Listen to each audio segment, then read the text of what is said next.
Good morning, this is the Eager Beaver Show. You are listening to a True North Eager Beaver Media Incorporated podcast.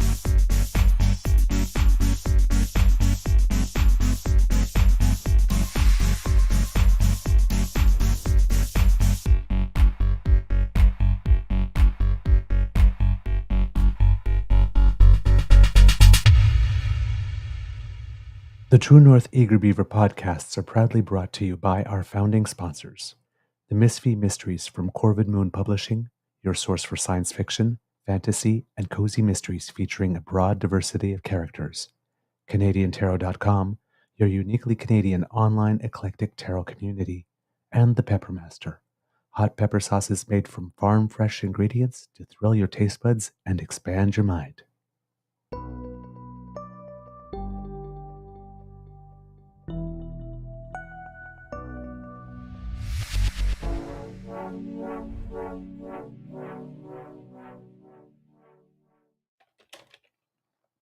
Well, good morning and hello, kids, and welcome to season 3 and episode number 331 of the Daily Beaver Morning Show here on the Crier Media Network. Yeah. Boom. I'm your host, the Eager Beaver, pronounce he, him. Hey, Mr. Beaver A, and today recording day is Tuesday, March 5th, 2024, post by election day. Big thank you goes to our podcast funding sponsors, the Misfit Mysteries from Corvid Moon Publishing, CanadianTarot.com, and the Peppermaster. With me, as always, is my good friend, Mr. Grizzly.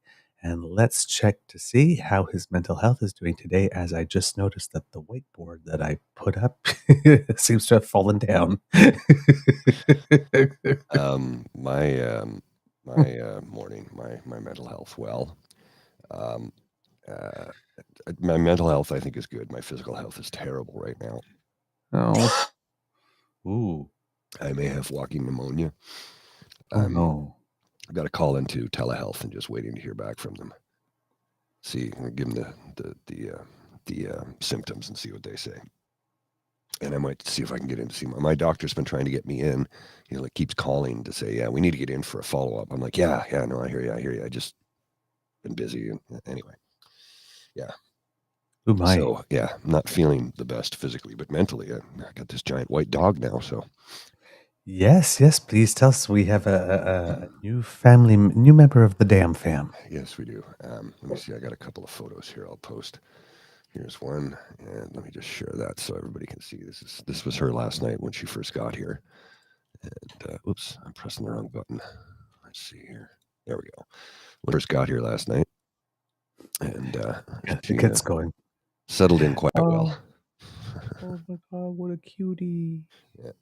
And then, of course, there's that one. Just basically every time Bridget sits down, she gets on top of her and won't let her leave. Oh. Yeah.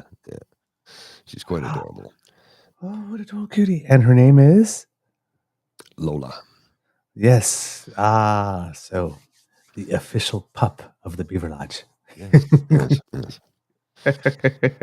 American Bulldog and something Argentinian is all I know. We're not exactly sure, but yeah, just a sweetheart. She's quiet. She's hasn't, I wouldn't say barked as much as just sort of yapped to let us know, hey, I gotta pee, Okay. Other than that, she's really quiet, really well behaved. I mean, she's anxious because she was in a shelter for 4 months and she was abandoned at 3 years of age. So, separation anxiety will definitely play a part, but right now, she's super attached to the two of us, and we've only had her for, since 7 o'clock last night. So, yeah, not even 12 hours. Okay. So, we'll see. Oh, gee. How did that happen? Bridget had been talking about getting a dog, and I'm like, baby, I can't. I don't have. She goes, well, maybe in the future. I'm like, maybe in the future. I don't have. I can't. I work too much. I can't be a good dog dad. She goes, well, what if I get a dog and you're part of the dog, but we'll keep her at my place and I'll bring her over here. Can I bring her over here? I'm like, yeah, that would be fine. She goes, okay. Went on Humane Society and we just started scrolling through, and she goes, oh, no, this one. I go, that's cute, but what about this one here, Lola? I really like her. And she was interested in another dog and then ended up picking Lola in the end. So, yeah, she's a sweetheart. Oh, I can't wait to meet her. You got you got people, kids in the chat going, you sing Lola to her, right? Not yet, but I will. I will. Oh, that's so wonderful. Again, everybody in the pre-chat for the show is like, we don't care about the show, just show us the dog. Yeah. All right. Well, you know what, kids? It's twofer for Yes. you today, because we don't only have Lola, but we have a guest today. As Our you good friend. may, pardon? Our good friend. Yes. As you may have remembered yesterday, we talked that there was a by-election in Durham, and our guest yesterday made it a point to give some special attention to the event on his show. So, kits and cubs returning to the Beaver Lodge, please put your paws up and give a big round of applause, not only for Lola, but for JB of Canadian Politics 101. How do I follow up a dog? I can't follow up a dog. No, you can't. You can't. You can't. It's Every impossible. camera or a stage with children or animals. Yeah, it was WC Fields. WC You will Fields was always get famous for that. upstaged. Yeah, no, not happening. How are you, my friend? Tired. I'm good, Yeah. but I'm tired. Long night, but it was. Yeah, I was watching a little bit of it.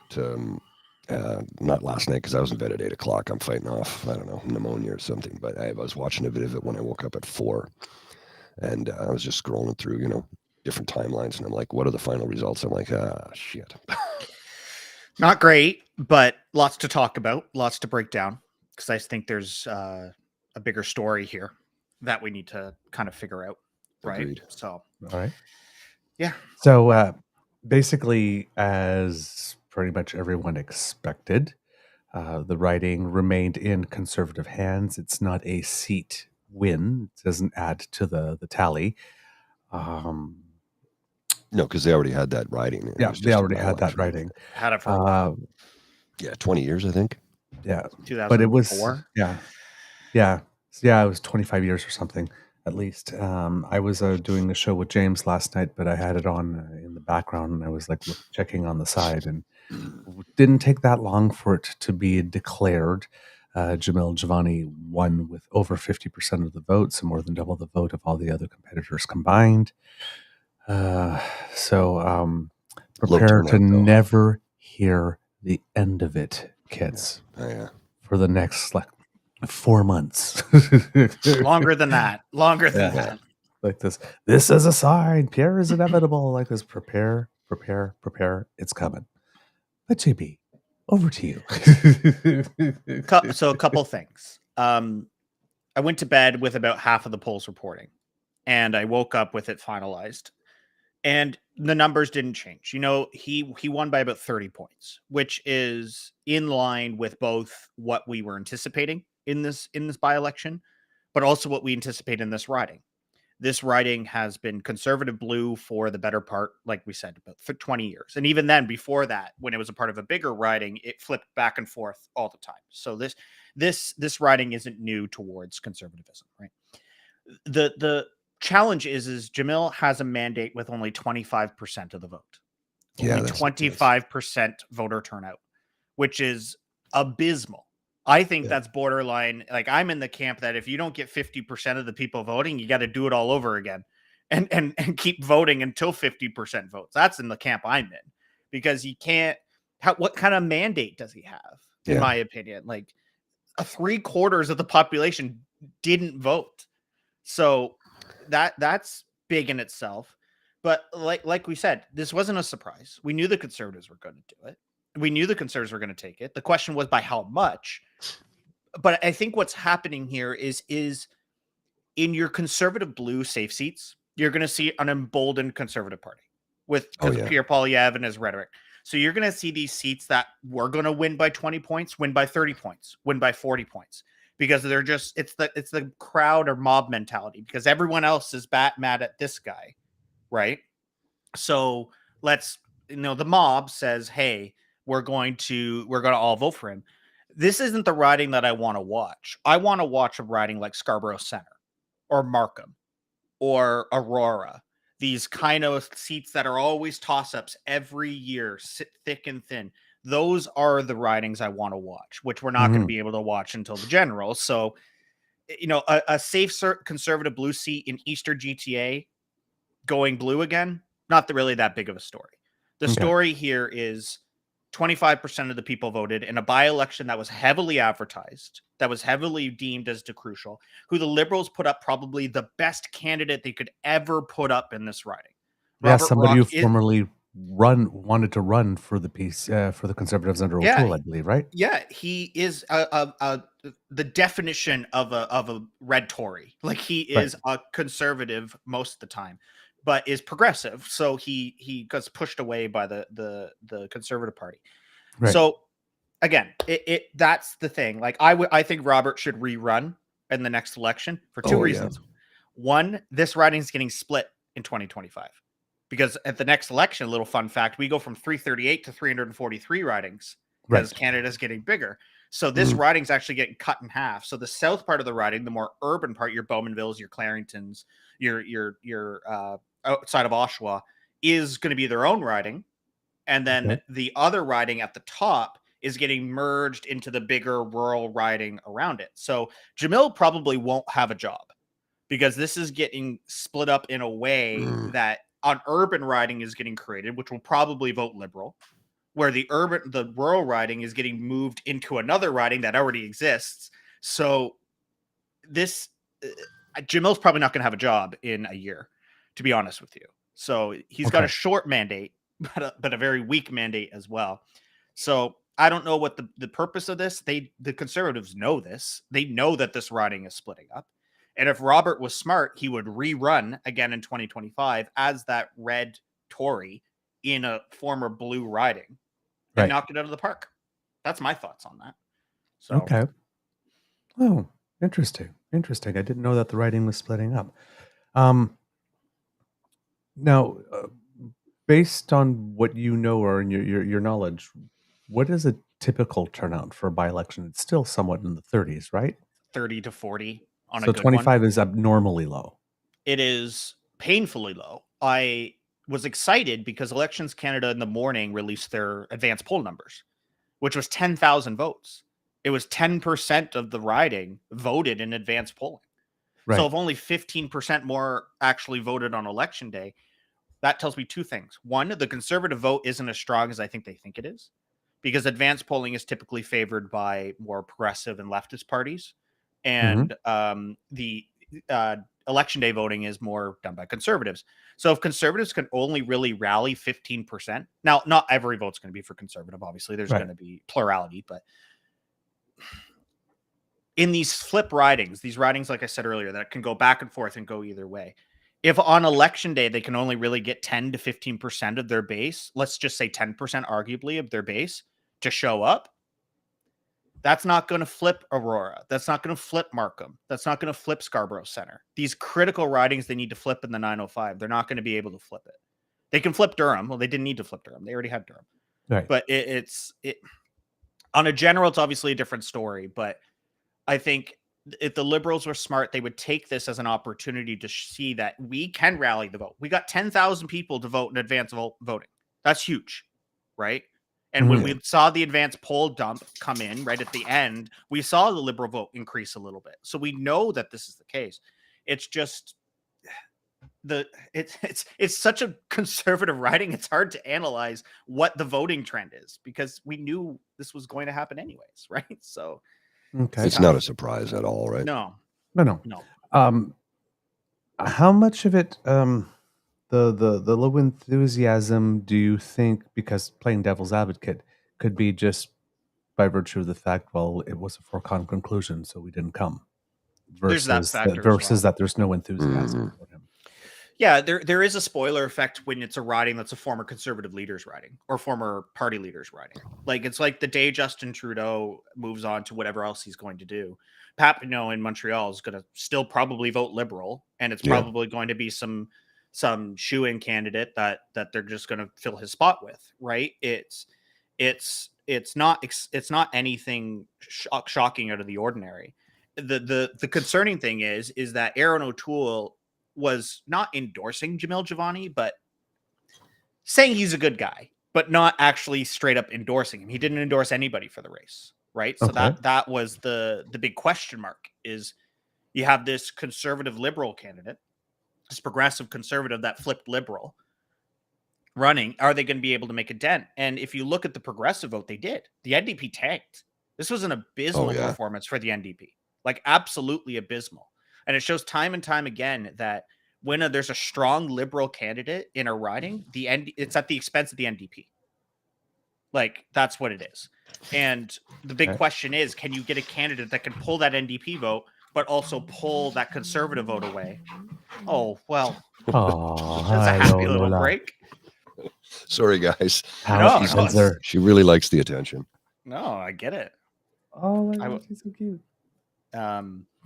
Yeah, I want to say, Like- I really wish this by-election was in their neighboring riding of like Pickering or Ajax, because it would be a little bit more telling of where the more urban vote's going and the suburban vote. I live in suburban 905. I'm in one of those ridings that can go either way, right? And I can tell you in my community, which I'm not going to say where, but my community, it's very much divided. Like I have a conservative guy that lives beside me, and I have a liberal that lives beside me, and then there's me, the progressive, in the between, being like, whoa. Like this is like could go either way. And that's the case on any street corner in my town, right? So yeah, we'll see. I'm comparing the general election. I mean, I know that this is not a strict comparison, but comparing the general election numbers to the by-election. And you're right. In the general election, the New Democrats got 17.5% of the vote, and here they just got 10.4. Yeah. So, but I'm watching the Liberals had 29.92, basically 30 for all intents and purposes, and got 22.5. So it's a similar drop. And Aaron O'Toole had 46.39, and Javil Jivani got 57. So So in the by-election, he outperformed O'Toole. So as you mentioned, there was a riding that was already conservative was more enthusiastic. Yeah, but when you think about it, sorry to interrupt. In that sense, in terms of the share of the vote, but then again, you have to add the turnout effect. The turnout effect, but also if you add the progressive vote together, if you want to call the Liberals progressive, which for argument's sake we will, when you add that together, it wasn't really that big of a margin. It was still about 10 points, but 10 points is a big different story than 30 points, right? So there is a spoiler effect for sure. There is, Robert Rock's momentum was stunted by the 10% that the NDP got. Where if it was between the Conservatives and the NDP for actual viability, and I'm saying this as a New Democrat, so like I'm criticizing my own party here, that the NDP needs to take the L in a lot of these ridings where they are not contending and actually causing the Conservative to win. But on the flip side, I think the Liberals need to take the L and bow out of ridings where the NDP is in contention. These really urban ridings that could like Toronto St. Paul. Liberal riding, ever since it's existed, is statistically tied between the Liberal and the Conservative right now because they're fielding an amazing NDP candidate, right? So it's like, whoa, guys, we're kind of shooting ourselves in the foot here. Is the two progressives are going to battle it out for that progressive vote, but then the Conservatives going to sit there unopposed, going, "Oh, I'll just take it then." And then you got Toronto St. Paul going Conservative for the first time in a long time. So. Yeah. It's the vote split is a different argument and a whole different ball of wax that could be its own episode. But alas, for that to happen, however, then there needs to be an agreement, within the parties, almost like non-aggression pacts and certain ridings. Like, I know that out west, for example, a lot of the battles are conservative NDP, not necessarily conservative liberal, and when you get to the other side of the Manitoba border, it seems to flip. Yeah. But there never seems to be. I have yet to see in my lifetime. Let's put it this way: the confidence and supply agreement that was there was the first time I actually proactively saw Liberals and New Democrats trying to work together over a sustained period in my entire lifetime. I was having a discussion with James yesterday. It seems that the New Democrats' political strategy is to try to replace the Liberals in the minds of Canadians as Canada's progressive option. The problem is that Liberals are the national governing party, and the New Democrats never think of the possibility of trying to replace the Conservatives as Canada's government in waiting option. Yeah, and I think too, It doesn't seem that there's any likelihood that the New Democrats. I know that they're they're not two different viable. parties. They're two different. They're not viable, maybe, but they're two different parties, and never the twain shall meet. And and they stand for different things. But it just doesn't seem that there's ever been any will from either the Liberal side or the New Democrat side to actually unite the left, not in terms of a merger of parties, but because I don't think the membership would stand for that, but at least in a non-aggression type way to make sure that at least, for example, after working so hard to have put dental care into place and starting pharmacare and getting the anti-scab legislation and everything else that was in the deal, because it would be kind of silly, in my mind, for the New Democrats to then go into the next election bashing Liberals left, right, and center, But they helping the will. Conservatives to win. So all those parties, so all those things that they worked for just get taken away or vanish. I mean, if you care about the programs and the policy more than you care about defeating the other guy, then you do Yeah. that. But in elections are about winning. So I know academically we talk, it's like if they could just come to some agreement, we would never have conservative government again. But it just seems that there's never been a will, or nobody even bothering to whisper it out loud to see maybe put the Well, finger up in the air and see if there's a desire. Well, let's look at the last election in Ontario, Yeah. where basically the Liberals and the NDP were fighting each other instead of fighting the guy who was governing, who was, well, and handed them a majority. yeah, I they literally did. I did an And analysis. then now on both my of them are channel working about for this. him. Yeah. Right. And As I did an mayors. analysis on my channel about this way back in the oh my God, it felt so long ago. But in the last Ontario election, went through riding by riding by riding and added up the progressive vote. And I took 20% off, or sorry, 10% off just because. Because eventually, if you merge the parties, there's going to be a subsect of that group that says, no go, I'm out. And then they go somewhere else. Right. And if they did that, the Conservatives would have lost. It would have been a whatever that party's called. It would have been their minority to take. Absolutely. So it's frustrating as a progressive and as a New Democrat. I say this at party conventions when I go. I say this to leaders. I say this to everybody involved in New Democrats. Post Jack Layton, this party is a ship without a sail. We are just shipping in this big ocean, trying to gather what votes we can, with an amazing message of pharmacare and dental care and anti-scab, all the things that I, as a progressive, I'm very passionate about. And as you say, the supply and confidence agreement was I smiled in joy at that, because I realized I'm going to get pharmacare now, at least in some capacity. I'm going to get dental care in some capacity. I'm going to get these things that, my party's been fighting for. And I was so happy about that. I was excited that it might even turn into a former coalition, right? And a formal coalition. My apologies.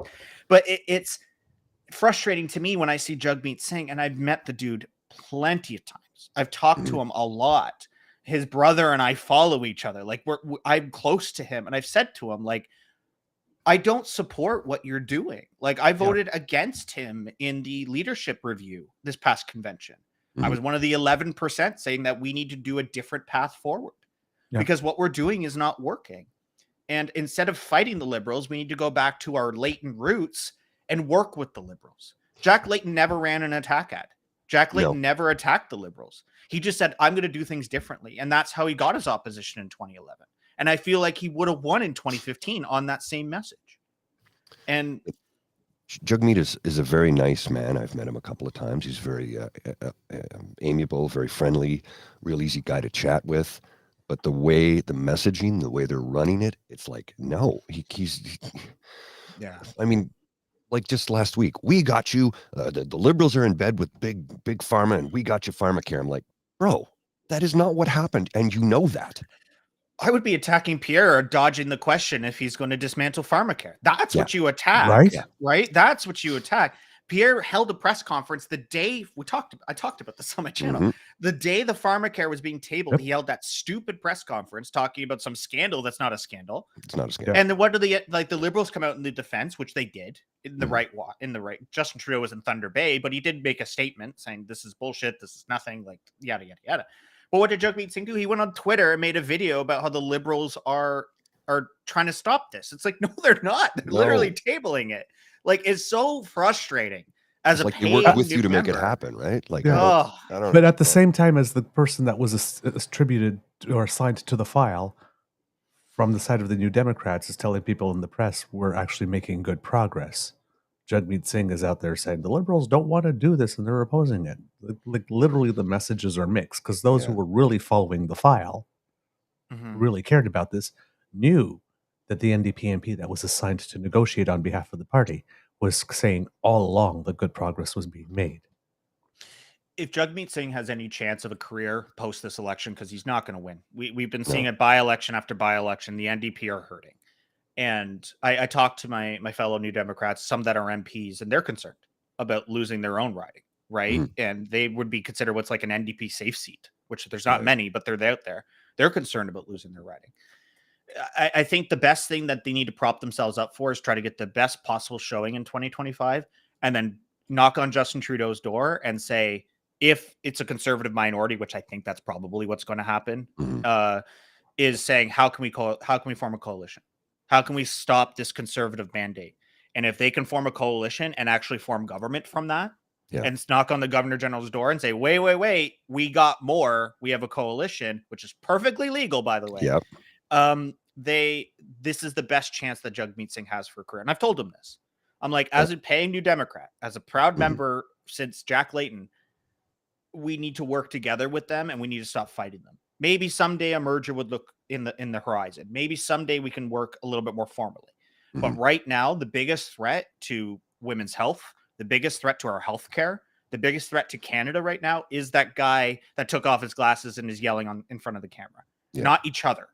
No. That's kind of the stance I'm in as a New Democrat. Completely agree with you. And I was thinking the same thing. They do an end run. Okay, so the Conservatives win a minority, but if we form a coalition, we just go to the Governor General and we'll form government because we actually have more seats in a coalition government. With 50% of the mandate. Yeah. So like that's strong. Yeah. That's huge. So If we're talking about the NDP federally, I think it's what they have 26 seats, is it? 32. At the moment? 32. 32. 32. Yeah. And the biggest concentration of them are in British Columbia. And Hamilton. Oh, yes. That's And right, Hamilton area. And Hamilton, yeah. Yeah, a little bit in the Hamilton area. And I'm looking at 338.com at the moment, and I'm looking at the seat projection within the province of British Columbia. And there was a time around May 2023 where they were sitting at about 15 seats based on projections. And now they're sitting at 6. Mm-hmm. In Yeah, the region. it's I think when we are they need to going to lose. pick up that what they're doing is not working? Yeah. I think we need to devastatingly lose. And I'm saying that as a member, right? Like, I think we need to take the L, kind of like what the Liberals had to do in 2011, so that they clean house, they regroup, and then they come back for a stronger showing. Like, I love my party. I always will. And this is coming from somebody who sometimes feels like a political orphan. I put on Twitter the other day that if I was ever going to run for office, I would do it as an independent, because I wouldn't want to be a part of any of the parties right now. And I'm saying that as a party member, right? I just wouldn't do it. Yeah. But this is the interesting thing. So BC is, polling exponentially for the Conservatives. But if you look at the provincial results, that will show what an aligned left is. Mm-hmm. Like Dave Embee, this provincial election this year, might get every single seat in British Columbia.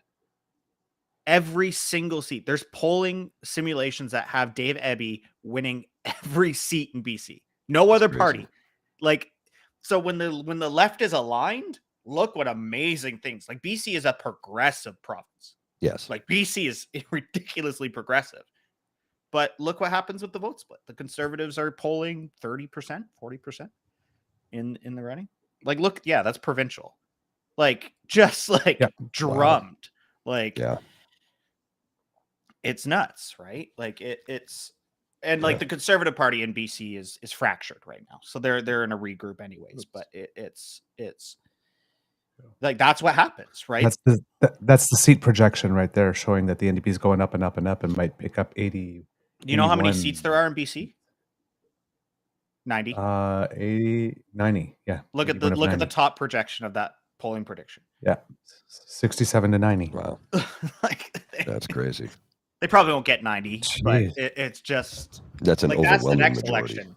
That's the next election I'm watching is BC. That's in October. That's coming. Yeah, just before the general.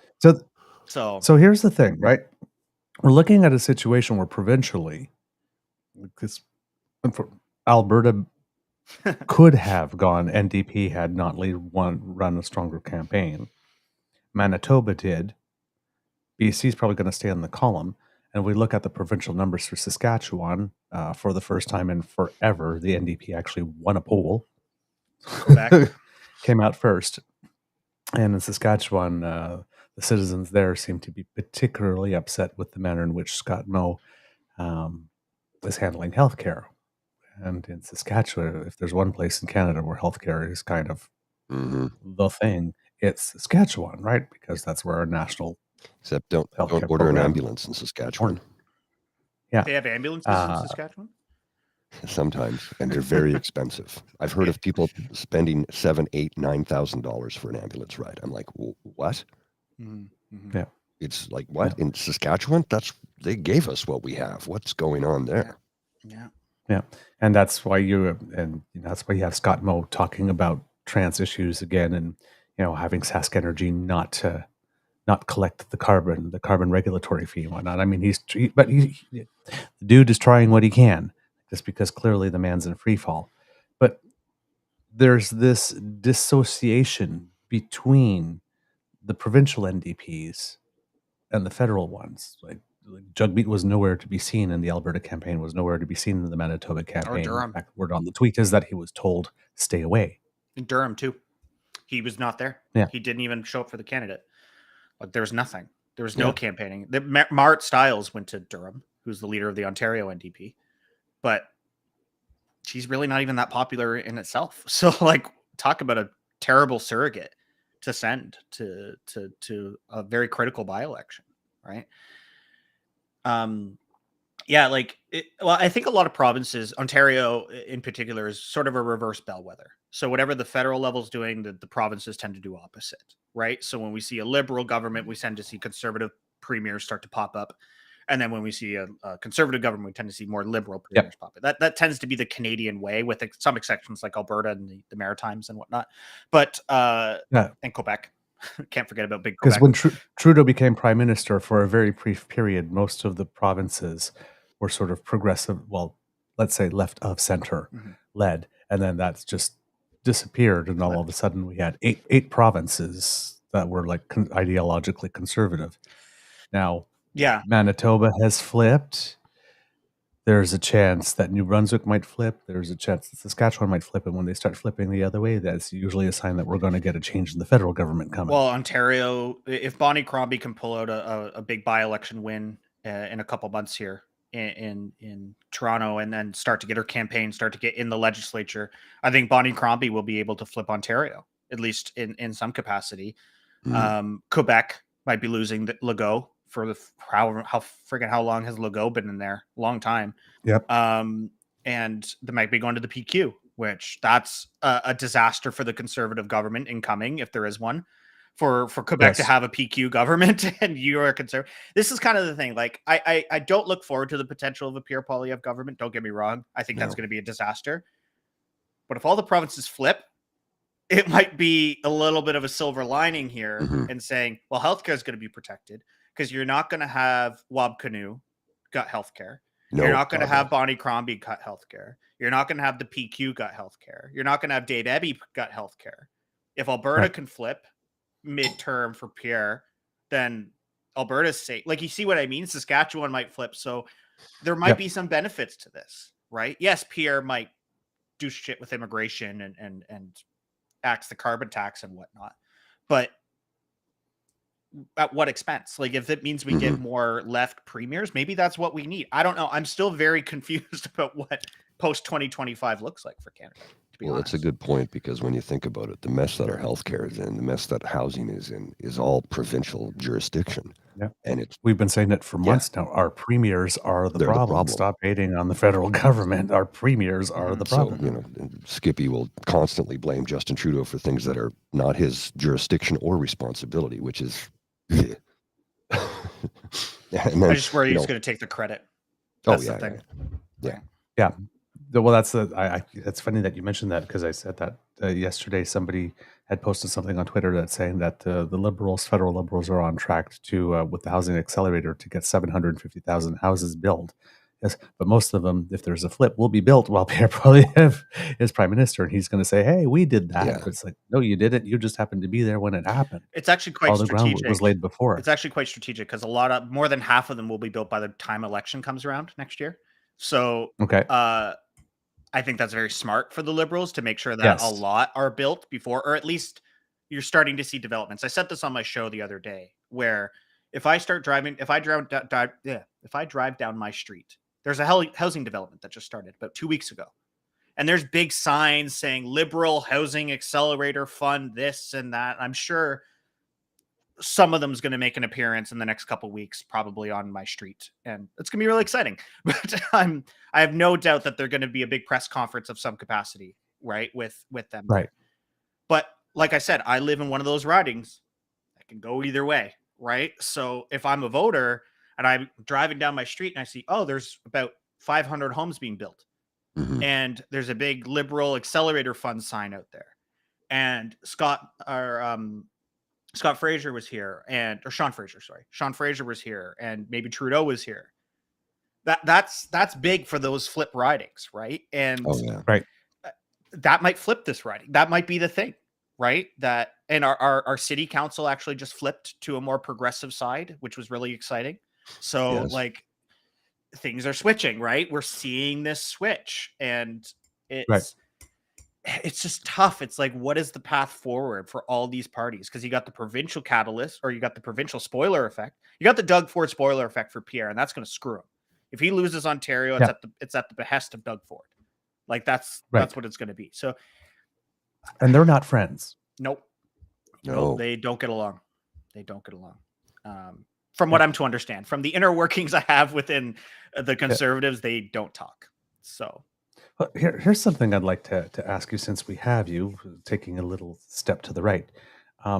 Considering Pierre Poilievre's most recent tweets, not Pierre Poilievre, sorry, David Parker's most recent tweets about Jenny Byrne and Pierre, there seems to be, the Conservatives seem to have battles a bit on three fronts. The battling with Doug Ford Conservatives. It seems like the UCP has kind of decided that, hey, maybe we're the ones that are running the show of the Conservative movement in Canada, and not so much Pierre. He seems to be a little weak and flip-flopping in a couple of places. So you got that going on. And then, darn, I forgot the thought. I should have written it down what the third front was as soon as I thought of it. But they're fighting on those fronts. The PPC front, of course. Right. So that's relatively new for federal Conservatives, because there was a time not so long ago that they were literally the only game in town, and the provinces were in tow if there was something. Poilievre is walking this fine line, and our theory that we hope pans out is that time is not his friend, because there's only so long you can walk. He's walking a very thin line, because he can't go too far to the right because he loses moderates, unless the time for a change thing is really just that overwhelming, and he can't go too far to the center, because he loses the PPC ones, and the PPC ones it's almost like they need constant validation. There always has to be some type of red meat thrown their way, and if it has been too long, then they start to get antsy. Yeah. But there's no way to throw red meat to the PPC without making people more in the middle roll their eyes. So at some point, he can't maintain this for 19 months. I mean, he's going to try. The world's best tightrope walker. Yeah, he'll try. I think he'll fail. He may do it. You know, Paul, I agree with Paul that he'll probably will fail. I don't think you're going to see a strong PR showing in 2025. And I will eat my words. You can have me on in a year and a bit when the election's over. And if it's a conservative majority, I'll eat my words. But, and I will openly say that Pierre is probably one of the best conservative campaigners that we saw in a long time. If he can pull out a majority for this long of a campaign, like he's if I know anything about Canadian politics, which I know a little bit, Canadians get exhausted very quickly, right? If there is a long look at the nail in Stephen Harper's coffin in 2015 was he did that super long campaign. He called the longest campaign in Canadian history. He called an election and said, it's months from now. That was the nail in Stephen Harper's coffin because he allowed the other parties to campaign and he got them on the road, right? And the longer there's a campaign for the Liberal candidates, the worse that is for the Conservatives, right? So if Justin Trudeau was smart, which sometimes he is, he will call a super short campaign. When he calls this election in October, 2 weeks, 3 weeks, like really short, like make it as short as you possibly can. Because the quicker you can get your message out and then stop the Conservatives in their tracks, that's going to be the big thing. But Pierre has had this long runway. He's been running this runway for a while. And if you know anything about aviation and flying, there's this thing called V1. It is the speed that you have to go to get up in the air, and there's no turning back at V1. And I don't think the Conservatives have hit V1 yet. They're there. They're ramping up to there, but there's going to get to the point where they're going to try to take off. And I don't think they're going to do it. Durham by-election, they're still running. But again, in these other contests that are coming up, as well as the general, it's not looking good for them. Like it's just, you can't campaign for 2 years and expect a good result. People are going to get tired. And populism and what PR is, as you kind of mentioned earlier with your 3 points, is prone to collapse. If they're big at pumping up the balloon, they pump it up and pump it up and pump it up, and they look like this big wrecking force that's going to change anything. And maybe they get government. Maybe they form government. But that balloon's going to pop. And when it does, it just explodes. So I don't see a Conservative Party the way it is in about 10 years. I really don't. I think it's going to just implode in itself. And they're going to need a long time to self-realize, was this move to the right thing to do? So. So, again, that was a rant. My prediction is that we're no, please. My prediction is, of course, how is this going to be spun in the media? I know that they're all going to celebrate this. They're all going to say that Pierre is inevitable. Other than that, what do you see coming from Durham? I see a future backbencher that was handpicked to this position that is going to just sit in the back and repeat his script over and over again. Because I said this in my live last night. Javil Jivani, as polarizing as a character as he was in the campaign, is boring in the House of Commons. He is a PR loyalist. He's going to sit on that backbench, or maybe he'll get second row because of his experience. And he's just going to repeat. Axe the tax, this and that. Look at Arpankana, who's now under CSIS investigation for his appointment in that riding. He stood up in the House the other day and literally was doing this with his paper. Like he was shaking. Like he couldn't finish his speech without stuttering and mixing up his words. And I get it's intimidating to do your first statement of members. I get it. I would be shaking too. But the point is that these people that they're handpicking for these ridings, these safe seats, who are PR loyalists, are just that. They're not going to pass, good legislation. They're not going to propose anything that's there. Or if they do, it's going to be like we talked about last time I was on with that bill, that security clearance bill, that private members bill. Right. Trying to get passed. They're going to propose toss-up legislation like that is controversial, unconstitutional and all these different things. And that's what these loyalists are going to do. And as I talked at the start, he's probably not even going to have a job soon because he doesn't have a map. This is getting cut in half. Yeah. Right. And this is all progressive. This is what's being merged. Like, he's not going to keep his job. That's the thing. So what is he really going to do? So another thing I wanted your opinion on, and this is, I think the three of us might be a little idealistic on this one, but it seems that, it's a strategy that's been in place a lot more since Harper came around, but of not debating. Mm.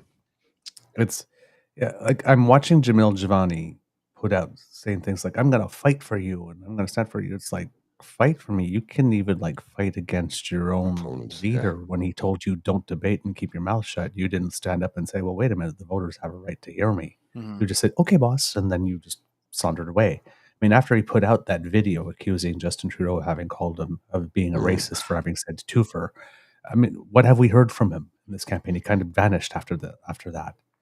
So what is this? it's populism. What is it with the Canadian voter that does not seem to be upset by candidates saying, you know what? No, It's not just Canada. I'm just not going to tell you what my plans are. You don't get to hear from me. I'm running to represent you, but I'm not going to tell you what I'm going to do. It's not just Canada. It's populism. And it's and this is I'm talking nonpartisan populism on both sides. Populists don't debate because they lose in debates. Look at every time Donald Trump has been in a debate, he gets dragged.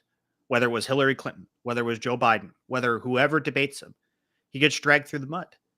And Pierre, I'm willing to bet a hot loony right now that Pierre is not going to debate in 2025. Oh, He's going to bow. He's going to say, I'm not doing it. Yeah. And if we look, Blanchet will have him for breakfast. yeah, well, not just Blanchet, but Elizabeth May in front of Pierre Poilievre, he's cooked. Like he's done. Like May's. I do not want to debate May. I think I talked about this last time. No. But in the States, we have Donald Trump not going to debates. In the Republican primary, and I doubt he's going to do one in the general, because his base is already emboldened. He doesn't need to debate. He doesn't need to win voters. He has enough, at least in his mind. And Pierre if we look thinks on he's a master debater. I mean, maybe with a cold scotch, he might be able to do that. But if we look at the other side, on the left side, I got to go down to Central America, but Bukele in El Salvador, who won his election with 99% of the vote, he got 99% of the vote. He famously didn't debate the other side because he was like, he literally said, I don't need to. Mm-hmm. I already know I'm going to win. And when we go back in history to Silly Mustache Man, as I like to say, he famously wouldn't debate. Yeah. He famously wouldn't engage in conversation with the other side. He just imprisoned them and put them in concentration camps. Yeah. So it was a little bit different. But my point is like, they don't debate. They just don't. And populism never did. And that's one of the fascinating things about populism is that they break norms.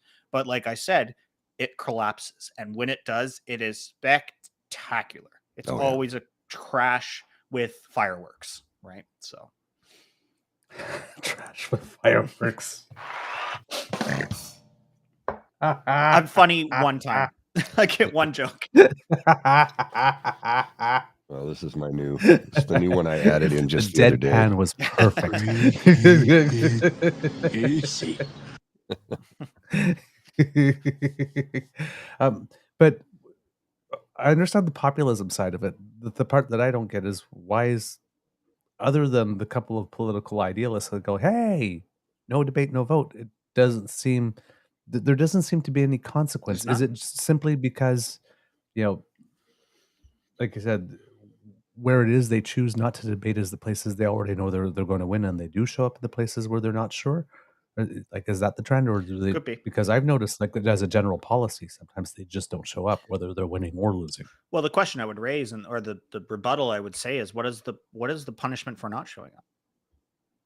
Nothing.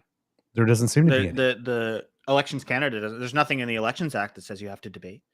There's nothing in the local riding associations that say you have to debate. I think there should be. I think there should be. You have to do one You don't have to do all 20 of them at some Legion Hall in some small town, but you can if you want. But I think it should be I think it should be a rule that you have to at least do one, and that should be the case. And when you look at the other populism side of a populism party that's trying to gain traction, if you look at the PPC, they've been begging to get at the debate table because they don't have the votes. They want to get the votes, right? And once they get the votes, if they ever get them, they're never going to show up to debate. It's the whole, it's cowardice, in my opinion. I think it's incredibly like, you are meant to represent the people, and you got people that want to take your job or do the same job you do. You should at least sit down at a table and say, hey, let's talk about what I'm going to do. You can push whatever extreme message you want to push. That's the point. You don't have to, you're not trying to, the point of a debate isn't to convince the other person that you're right or wrong. It's to convince the people that are watching, right? So you can be hard pressed in your views, and that's fine, but you should at least have to show up to one. That's just my thoughts on that. And no parachute candidates. It's the other thing I would change, is you can't. Yeah. You actually, speaking of that, you taught me something yesterday because I saw pictures of Javil Jivani going, hey, I just voted for myself. And I was like, how the hell did you vote for yourself? You don't even live in the electoral district. So I'm sure a lot of people were wondering that too, it was a big you question. had the answer. Yeah, there is a weird thing in election law that if you are a candidate to run, you could vote in your own election. It makes sense, right? From a, hey, I'm vying to be your candidate. I should at least have a say of who I want. You're obviously going to vote for yourself. Why wouldn't you vote for anybody else? I get the reasoning behind it because, like, if you look at, say, Durham, right? You have Oshawa, which is its own riding, which is close by. Say you have a candidate that lives in urban Oshawa that wants to run in Durham. They would understand the region. They would understand the needs of it, right? So I think they should run. I think it should be a border rule. Either you live in the riding or you border the riding you want to run in. If you live in a riding that's on the other side of town, or like in Toronto's sake, or if you live in another province, you shouldn't be able to parachute in and say, I'm running there. I think that would be a fair rule, because a good example would be actually in Red Deer out in Alberta. The candidate that won Red Deer West actually lived in Red Deer East, and the people in Red Deer West, the candidates there, were saying, no, you don't live in this riding. But they were saying, no, I've lived in Red Deer my entire life. Just because the city is split between two ridings doesn't mean I don't know what Red Deer wants, right? I move across the street and I'm in a different riding. Like, it's not, it's right. So it's a very fine line. But yes, candidates who do not live in the riding, who are running, can vote in their own election with their campaign office as the address and the returning office as the voting location.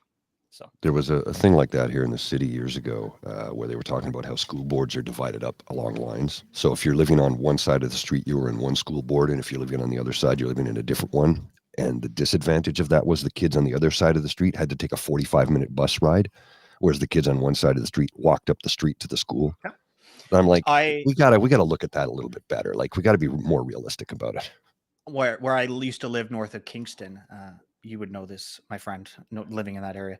I lived in an area that was closer to technically the capital region and a beautiful town of Smith Falls. But because I was technically in Limestone, I had to be bussed an hour into the city of Kingston for school.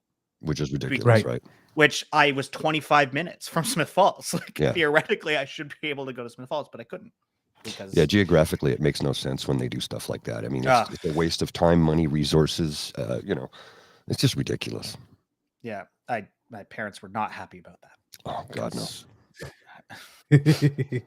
no. This might be a little bit on the spot for you because you probably don't have the data handy, but one of our listeners asked me to ask you for advice, saying, I'm in Peterborough. Who's the best to work for to attempt to flip the riding in 25, Liberal or NDP? It's a contrarian ride-in, but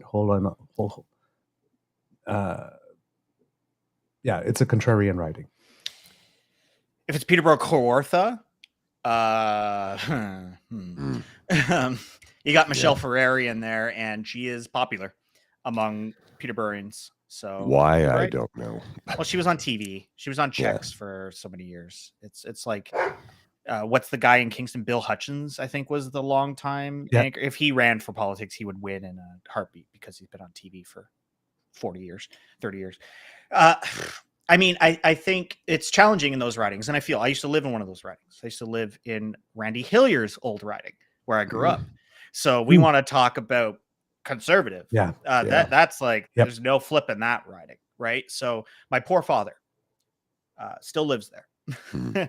He is. You think I'm progressive? You want to know where I get it from? It's from a union dad who worked in a union his entire life. Like, there's a reason I am the way I am. Right. He's stuck. Right. He's like, I can't do anything. I vote, and my guy gets like 5% of the vote. It's incredibly discouraging. It's just you're almost better spoiling your ballot to try to prove a point to the other side to field a candidate that can there. And this is kind of what I talked about earlier, is that we need to stop in these very safe ridings in one side. We need to stop fighting with each other on the progressive side and just field a candidate that we both can agree on. And maybe, just maybe, they can flip it or put at least a contender to show, like in Peterborough, for instance, to show Ferrari that you're not as popular as you think. When we're united, we're 10 points behind you. We're 5 points behind you. Yeah. Right? Like, It's like Boebert just experienced in Colorado. Yeah. Like she thought she almost lost it. It now looks like she wants to run in the district next door, which is the much next safer. time around. Yeah. Because, which is safer. Yeah. It's this is what I mean. This is why we need to kind of, as progressives, if we lose in 2025, which we probably will at this rate, it needs to be a regroup, because I don't think Pierre's going to get a strong minority. I think it's going to be a very weak minority, if at that. I don't think he's getting a majority, because I think Canada's smarter than that. But Let's hope so. If it's not enough to form a coalition, we need to take a step back and say, what are we doing? Right? How do we prevent this? And let Pierre implode, because he will. He will. Mm-hmm. Let him implode and be in the best position possible for the next election. Who knows? He may call a snap election and pull a Kim Campbell in 6 months. Right. And we don't know. We don't know. But to that person, I would say, I feel you. I've been in your shoes. My family's in your same shoes. It is tough. But stick to your values, stick to your roots, and just keep voting for who you want to vote for, because you can get the good feeling knowing that you at least voted for the person that represents you and what you want. Right. Yes. The loud, aggressive person that's on TV all the time is saying something different that represents Peterborough, and Peterborough doesn't stand for this Trudeau government. But if you sit there and know, you know what, I didn't vote for you, you can give yourself a little peace of mind. I know it's a tough pill to swallow, but once you can kind of cope with that, no offense, it is incredibly warming, right? So, Okay, Mr. Grizzly, I'm just looking at the time. How are we doing? Because of my illness, I am working from home today, so we can keep rolling. Oh, yeah. No. Cool. How are you doing for time, JB? I'm good. I have a meeting at 11, so I don't think we're going to quite go to 11. So I think we're no, we're not going to. Well, since we have you, then let's pick your brain a little more. Sure. At the state that we are now, about 19 months before a federal election, if you had advice, let's say for the three major parties, even though we don't really want to give Pierre any ideas, what would you advise them at this point? NDP need a leadership review ASAP. The NDP need to, I've been saying this, I voted for it earlier this year. Jagmeet Singh needs to bow out. And I say that with the utmost respect for the man. I've met him a bunch of times. He's a nice guy. We agree on 95% of the things, right? I know he represents values that I align with. I voted for him. I wanted him to be my leader originally. But he needs to understand, as a lawyer, he needs to understand when the case is a loss, right? He needs to understand of when can I at least salvage anything I have for a political career. But if I know Jagmeet Singh, which I do, he's a fighter. And he's going to fight until he's punched right down to the ground. His brother was the same way. And that's why his brother's not an MPP anymore. Right? He's just the way it is. It's just the way he is. And I love him for it. But, and I said to him, like, I'm voting against you. And it's no disrespect. It's no disrespect to your values or who you are as a person. It's just, I think we need to go down a different path. And somebody like a Matthew Green or Blake Desjardins, a young progressive voice that isn't about divisiveness. I've talked to them both. They're not about divisiveness. They're about helping. They're about, actually changing. Blake and who's the other guy in BC? Taylor Bachrach. Those two individuals in the NDP are wanting full election reform, full pharmacare, full like these things that like progressives want, but are doing it in a way that isn't divisive. Like they're doing it in a way that's encompassing. Like let's figure this out as progressives and then step forward. But that's what I would say for the NDP. For the Liberals, Justin Trudeau needs to get his ass in front of cameras. He needs to be in question period every single day. So the second that Pierre stands up, he's standing up after. And he needs to be fiery. He needs to be feisty. We needed a dark Justin for a little bit. Like we've seen the dark Brandon in the US with Biden. Yeah. He needs to, he's a boxer. He needs to put the gloves on, and it's time for him to fight because Pierre's going to continue this fight. But Pierre's failures is his ability to debate. And if you look at every time you see the clips roll around because Justin clapped back on question period, it's always like, yeah, that makes sense. And even some progressive conservatives are like, yeah, that was a good response. I have a video on my TikTok channel of Justin clapping back to when the online hate bill bullshit was going around, when Pierre was like, this is bad, before even seeing it. He clapped back. And I have conservatives in my comment being like, I'm not voting for Justin, but that was a good response. Right? This is the Justin we need. This is the Trudeau we need. He's been in power for 8 years. He'll be in power for almost 10 by the time we vote. Right? Yeah. He needs to fight, and he needs to fight now. And get your Sean Frasers in front of the cameras. Get your Felice Champlains in front of the cameras. Get your Goulds when she's back from mat leave in front of the cameras. Get these people that can debate and fight for you to fight for you and with you. And I think the best thing is that's just what Justin does. And get Sean Fraser in front of more built homes getting built. The more the Liberals are standing in front of development after development after development, 100,000 homes here, 50,000 homes here, 10,000 homes here. Next thing you know, we're going to get to that 1.3 million number very quickly. Right? And that's going to make a difference. Like I talked about, people are going to see that development in their communities. And in 19 months, that could change a voter. It's going to change me. Right?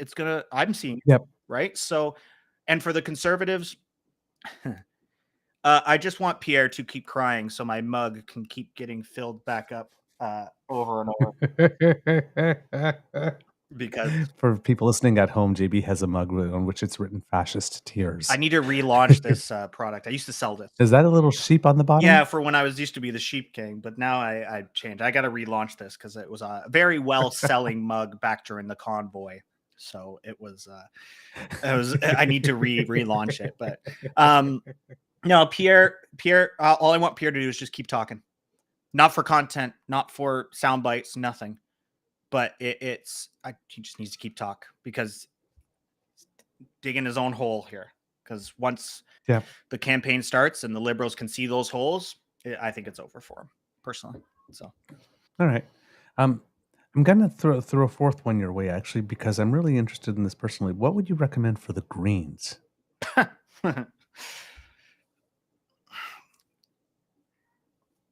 I mean, that's what I'm the same thing when I'm thinking. I think they need to redo their party.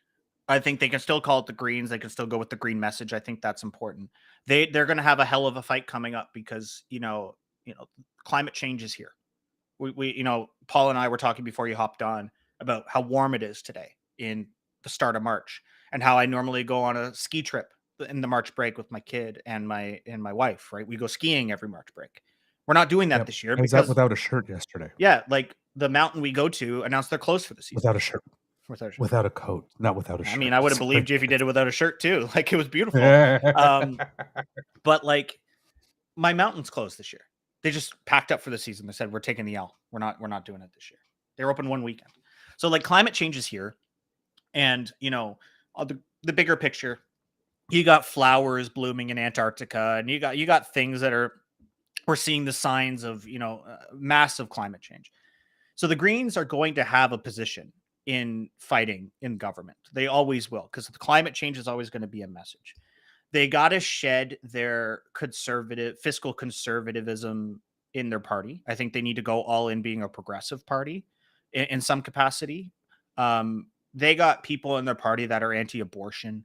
They got people in their party that are, painfully fiscally conservative, but have a green message to it. They're kind of like a party without an ideology, and it's tough to place them. And I think they need to find their place. They need to find where they are in their with their candidates. And I think Elizabeth May has done a good job with that. You got Mike Morris at the provincial level that's done a good job with that. They can find, when they get a footing, they're good. Yeah. They're really good. It's just they can't. They're good constituency MPs as well. Yeah, they fight for their like. Every time I hear Elizabeth May talk, she's talking about Salish Gulf Islands. Like, it's the only thing that comes out of her mouth, and that's what I would want from an MP like Elizabeth May, right? Like, she's fighting for what represents her riding, and I love that about her. The Greens, just at a national level, I think the Greens should regionalize a party. Become a party of Vancouver Island, maybe some of these ridings that environmentalism is a little bit more important. Your Perry Irwin Sounds, where there's a strong Green candidate, right? Right. I think they should stop running in every riding and put all their money in on 10 ridings, 20 ridings, right? To try to like get that stronghold footing, kind of like what Ed Broadbent did with the NDP when that was starting out, right? Like, just target yourself in these key ridings and go from there. There's a comment in the chats that kind of makes me laugh. It's cons on bikes, which I would agree with the exception of Elizabeth May. A lot of Green Party people are conservatives that just are hippies, more or less, and are environmentalists, right? So they're not going to get the progressive vote because of that message, right? When people ask them, what's your stance on abortion, and they dodge the question, or what's your stance on carbon tax, and they dodge the question, right? So they got some rebuilding like a lot of rebuilding, and then the PPC can just die in a fire. That's kind of my thoughts on the PPC. They can just cease to exist. Solid advice. They can just cease to exist, and I'm happy about that. Yeah, yeah. I'll take you up on that offer. Yeah. Yeah. See, at first I was happy when they came around because I was finally happy to see the votes, an opportunity for vote splits on both sides. Mm-hmm. But given it seems that the PPC more of what it's done, it's I don't know if this is true, but because I don't have the data to support it. Mm-hmm. But my impression is that people on the extreme right are much more willing to donate money than people on the extreme left. Yes, that's true. To political causes. So therefore, when you have the PPC coming along, and given that the CPC conservatives love money, they see money going the PPC way, that they think, hey, wait a minute, we used to be the only game in town. That's our money. And then they take a step to the right to coddle that. Whereas the Liberals will work with more left if it has to, but really tries to straddle the red Tory vote more than, let's say, the orange Liberal vote. Yeah. They think that there's more to gain there. They would rather politically manspread and occupy a wider swath of the center. Yeah. Then go. Whereas the conservatives will, so long as there's a PPC faction that's rabid and donating money, they'll just keep on taking another step to the right and to the right and to the right. You say that, but then the PPC is holding campaign events in their basements. Yeah. It's like they don't even have enough money to book a hall, like to do their little rallies. Like, it was so freaking funny to me when I watched a live stream because Maxime Bernier was like live in whatever town he was in. I'm like, oh, is he going to be in a hall? I got my camera ready. I got my recording ready because I was going to record it for clips and stuff like that. And then the camera shows up and they're in a basement and there's an old lady handing out cookies like it's their mom, being like, okay, guys, have a little meeting. And there's 6 of them standing in a circle and Maxime Bernier rants about immigration for an hour. It's like, how can you take yourself seriously when you're in a man cave doing campaign rallies? So you say all these donors because they definitely have money, but I wonder where that money is going because they can't even afford a hall for rent in this riding that they're apparently a contender in. This was in like Manitoba when they had that by-election where they got second, right? Like the PPC has donors. I agree. Maxime Bernier is politically stunted. He's got controversy behind him. He's not ethically sound. So he doesn't stand a chance to be a federal leader because I think voters are going to see through that. But he's loud enough and he's racist enough that he can pull in 2% of the vote. Well, people seem to forget that whole fiasco he had with his girlfriend, who was an exotic dancer who was connected to a motorcycle gang when he left top secret documents at her place. Yeah. Everybody seemed to forget about that. And I'm like, I don't forget about that.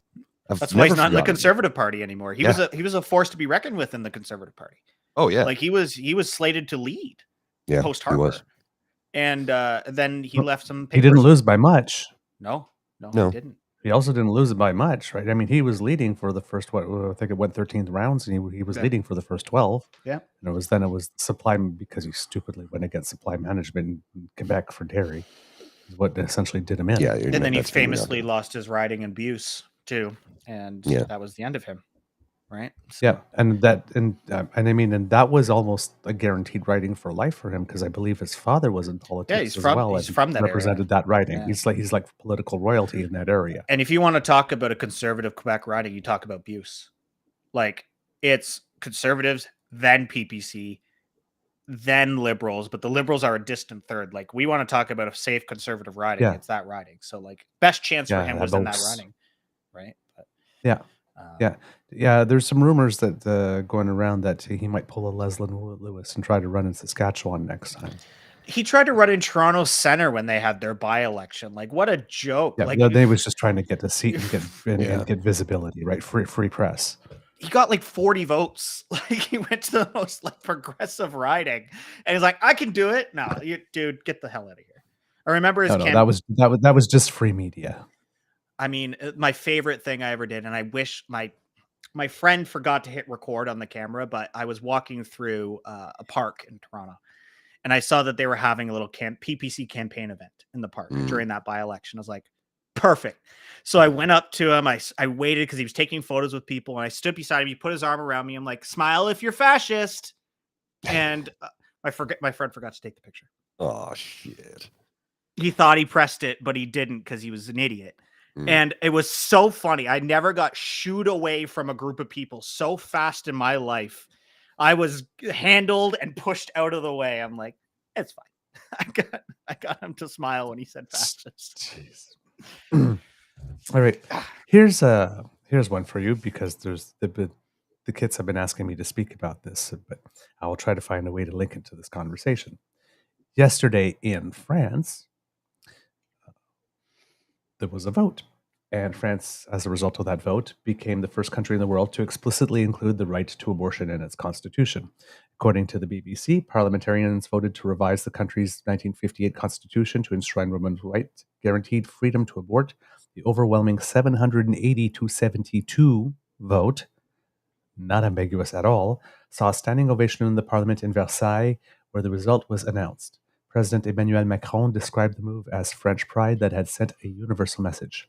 However, anti-abortion groups have strongly criticized the change, as has the Vatican, as expected. Abortion has been legal in France since 1975, but polls show around 85% of the public supported amending the constitution to protect the right to end a pregnancy. And while several other countries include reproductive rights in their constitutions, France is the first to explicitly state that an abortion will be guaranteed. It becomes the 25th Amendment to modern France's founding document and the first since 2008. Following the vote, the Eiffel Tower in Paris was lit up in celebration with the message, "My body, my choice." Before the vote, Prime Minister Gabriel Attal told Parliament that the right to abortion remained in danger and at the mercy of decision makers. Quote, "We're sending a message to all women, your body belongs to you and no one can decide for you," he added. The article goes on, but what do you think? Because Emmanuel Macron and Justin Trudeau are pretty good friends, that Justin Trudeau could include that as a platform element in the next election, that he would enshrine abortion rights in our constitution. I mean, I think that's a fantastic idea. I think it should be. I think not only does it need to be enshrined in our constitution, it needs to be more well-defined in the Canada Health Act. I think the Canada Health Act needs to be amended for a little bit more clarity of abortion, because it just takes one conservative premier to misconstrue what the Health Act says and not cover it anymore, right? So right. I think there's a lot of work still to be done on this issue. I think I'm going to say a statement that speaks in history about France. France confuses me. They are politically confusing, and they have been since Robespierre. It's been they're raising the retirement age to 67, which is a very anti-progressive move, but then at the same time are enshrining abortion rights into their constitution. Like, Right. I'm confused with France, but they're also a centrist party right now. Macron is a painfully centrist individual. Like, he is like, if he did a political compass test, he'd be right in the middle. Like, he just doesn't venture off into any political ideology side. And I commend him for being able to stand firm on that centrist approach. I mean, it sets a precedent. France is a definitely first world country, one of the richest economies in the world, especially one of the richest economies in Europe. For them to set that message, especially in the EU as a whole, when you got a rising right movement in the EU, Right. for them to say, and they border Italy, and Italy just brought in that super far right person, within the Giorgia Meloni. family of Mussolini, Who was like, just in town. knocking on the doors in Toronto. It's raised to 64. My apologies. It was raised to 64. My point is they're raising retirement age. But then you think about the progressiveness of France. Like, when you have a baby, they give you a nanny to live in your home. Like, I'm so confused with the way France does things, but it sets an amazing precedent in Europe. It sets an amazing precedent in the first world. And I hope more countries follow suit. I would love to see somebody like in England do the same thing, a little bit more conservative country, traditionally, do something like that. I would love to see a Catholic nation do something like Ireland. Ireland has talked about enshrining not just abortion rights into their constitution, but LGBTQ rights into their constitution. This is Catholic Ireland. Catholic Ireland and they got the blessing from the Pope to do that, because the Pope is actually super progressive right now in comparison. So when you got these countries that are traditionally a little bit more stuck in the mud starting to make these changes, that's intense, right? And I still need to kind of mull over the France thing, because I'm still trying to figure it out. I heard some critics saying it's stuck at 10 weeks, which is really early for a lot of people.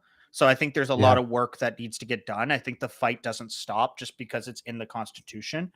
But I mean, it sets a lot of pressure for somebody like Canada. And then if Canada does it, it sets a lot of pressure for somebody like the US to do something, which the US is a whole different mess when it comes to abortion. But even in the US, it's working, right? Because I believe there's been 15 in the United States. They have these things called ballot measures at the state level. That's where people get to come in and vote. And I think that there have been 15 ballot measures having to do with the right to abortion in the United States. And the Republicans have lost all 15. Like, even in Kansas, they lost. In Ohio, they lost. Like, the anti-abortion. And in Ohio, they tried to change the rules of the game to actually raise the threshold. They said, yeah, we understand that for referendums, it's 50%. But before we have this referendum on abortion, let's have this other referendum, the referendum that says that for referendums, it actually has to be 60%. Just willingly give away 10 more percent of your power, people. To us. Well, to your betters. If I know anything rulers, about like this. And then and the people said, no. And then they went ahead afterwards, and then in the abortion thing voted, we're keeping that. Have you seen a ballot in the US elections? It is like, it's bigger than this. Like, it's huge, because if I know anything about US politics, they love ballot measures, and they'll put anything on a ballot measure. Anything. We want to wear red shirts on Friday. Okay, got to vote for that. But they use that to bring people out, right? I mean, Bush the second won his second term by all the anti same-sex marriage ballots. They put that on, and then we could do that. Okay, well then let's put some pro marijuana stuff on the ballots. Now let's put pro-abortion, and all of a sudden now the Democrats are coming out. Right? Progressives are coming out. We don't have ballot measures, so we have referendums, and so that's why even then. Yeah, we have referendums, but we don't have ballot measures specifically. And referendum, the government has to call it, whereas citizens can put a ballot. I'm in the camp of making a referendum in Canada. Simple. Put it as a 2025 referendum. Do you want to see abortion rights enshrined in the Constitution? Right? Do you want to see a framework put in place for putting abortion into the Charter of Rights and Freedoms? Right? And put it to the people, because I think it would pass, and I think it would pass very strongly. Maybe not so much in your deep blue conservative ridings, but in your Torontos, your Hamiltons, your Edmontons, your Vancouvers, that measure would do very well. And then you can kind of get a barometer check, right, to see where Canada is, because Canada's big. We're very spread out, and we have a lot of different views culturally in very different places, right? So it's hard. Like Ontario, living in Toronto, you can get an abortion at the hospital down the road. Yeah. But if you go to rural Alberta, good luck. Well, same Right? with New Brunswick. They just closed the last clinic. Right. The last private clinic. yeah. Yeah. So we're very kind of all over the place, right? I think there's a lot more that we need to do in Canada before I think we make it a constitutional thing. I think we need to fix the healthcare part of it first and make access to safe abortion available for people. And they don't have to drive to another province to get it done or pay for it, God forbid. It's healthcare. It's healthcare. It's healthcare. Period. Yeah. It's healthcare. Because people are going to do it regardless if they can do it safely. So I mean, how many women died because of that? Back alley. For decades. Yes, we've seen it. It happens. It's happened before. The famous coat hanger, right? So it's happened before. It'll happen again if we don't pay attention. They can. The conservatives can make whatever law around it they want to try and prevent it and minimize it. People are still going to do it. So create a safe environment where it's done correctly in a medical establishment. It's like they didn't want to legalize cannabis for years. And I'm like, look, people are still going to do it. They don't even care about the penalty. They legalized it. And now what? Oh, look at that. I literally have a cap still on my desk from the drink I drank the other night. Because it's like, it's just great. I can walk into a store and it's there. And there's people who know what they're talking about and can consult me and help me with my purchase. I'm not buying it from some sketchy dude in an alley in Toronto or going to some sketchy apartment in the Heights in Kingston and buying cannabis. And it's not it's not laced with anything. No, anything like that. No, like story time quickly. Back when it was against the law, we purchased some from some sketchy place in the Heights in Kingston, which you would know where I'm talking about. And it was laced with PCP.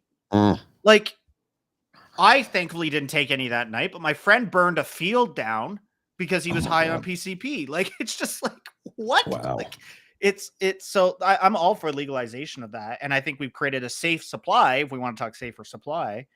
And, drinking a drink or smoking a joint and going about your merry way at home, who are you hurting? Who are you hurting? I watched an interview with Seth Rogen the other day and Ian Hanamansian on CBC. And he talked about how, it's like, because he has his own company in California. And he talked about how it's not all that legal in Canada. And I went, what is he talking about? And he brought up things like, well, look at all the places you can have alcohol. You can't purchase cannabis products in any of those places. You go to a hockey game, get a beer. Right. You can't get a buzz beer. I'm like, I never thought of it like that before. Now, I don't use it. I'm allergic to the product, so I can't. But I've always thought, you know what? You're throwing bad money trying to police a product that you cannot police. So let's just make it legal. We can tax it. We can control. We can have safe supply. People are going to do it no matter what. So let's do it in a safe manner. Well, and to put it in perspective, when he said that, it was interesting. I never thought of it like that before. Yeah, to put it in perspective, a couple weekends ago, my friend had a bachelor party. My friend's getting married. I don't drink anymore. I've been sober for almost 600 days because I was an alcoholic. So I don't drink anymore. So talk about a triggering environment when I have 12 of my best friends at a bachelor party in downtown Toronto, right? That's like, I'm going to drink. So I thought, you know what? I'm not going to drink. I'm going to do some edibles and I'm going to enjoy my time a different way. So I did my edibles and then we went to a Raptors game. Don't recommend, by the way, because Raptors games are incredibly visually stimulating environments. And I did not have a great time through a couple of the moments there. But my point is that I was able to enjoy my time with my friends. I was able to enjoy the game. And then we were able to go out after. And I was still in a good state of mind. And I didn't feel pressured to drink. And then when we all woke up in the hotel, I was the one up at 7:30 in the morning down getting breakfast. They didn't wake up till 11:30. Yeah, because they're right. It's like I was great. I went about my day. So like it's just the stigma around it is frustrating. And there's a bar, or not a bar. There's a cannabis store in Toronto that I used to go to. It's in Davenport, right on Bloor Street. And they have a very interesting setup. So the cannabis store is downstairs, and then there's stairs that go upstairs. And upstairs, they have a lounge. They have chairs, they have couches, they have TVs. And their goal is they've rented that space. They can't use it. They can't put anybody up there. But the goal is that if the legislation ever changes, they're ready to be that cafe that you can go and you can consume safely like a bar, right? And then you can go about your way and mosey on to where you need to go. And they're waiting. They're waiting. And I think that's harmless. I truly think that's harmless, right? Is somebody... I don't know. I've never seen anybody fight somebody because they were high on cannabis. Or It doesn't happen. It doesn't. No. And as somebody Or- who worked as a nightclub DJ for decades, believe same me, way. I've seen the violence that, comes with alcohol. And I'm a guy who likes a glass of wine. I like a glass of beer. I like a whiskey. I'm not an alcoholic, though. If somebody said, okay, you can't drink for the next 6 months, I'd be like, okay. It's not an issue for me, I can literally turn it on and off like that. And in the past, I've decided, well, you know what? I want to take a trip this summer, so I'm going to save some money. So I literally would not drink alcohol or dine out for 3 months and saved so much money. It was crazy. Yeah. See, where I was an alcoholic, I was also a nightclub DJ. So I was surrounded by it.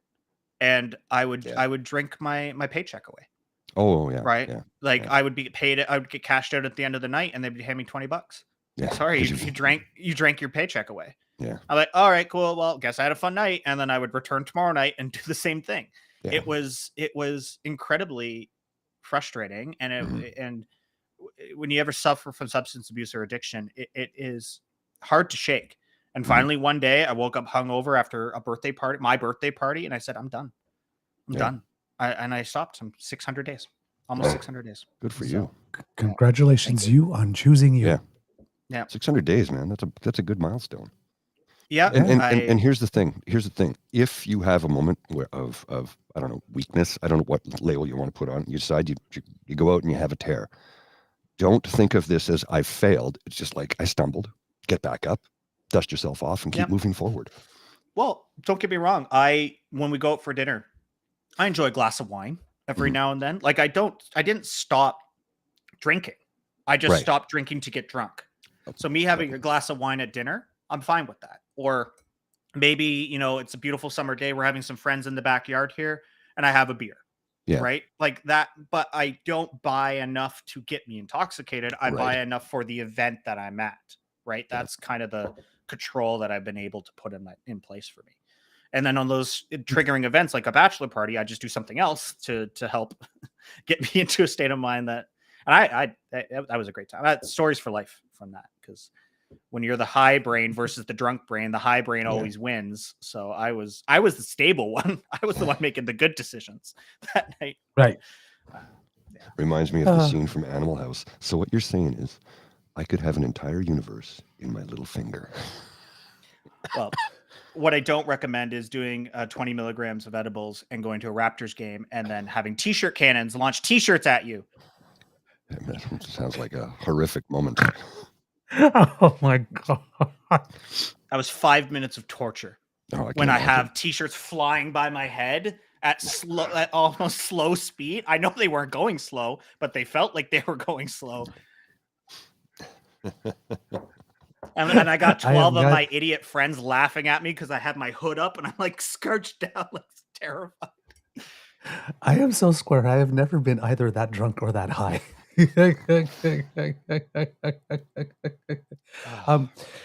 Here's the thing. Since we're talking about, I have a some floodlight stuff on here. the floor here to help light the background, my green screen, and Lola has her feet on it. Warm. It's hot. It's LED, so it's not insane. But I'm like, sweetheart, you're gonna burn yourself. She's like, nah, I'm chill. Just doesn't seem to care. Let's talk about that scandal that is not. Oh, Since we have you. let me grab my other notes from the other day. Let me just pull that up. Yes. Yes.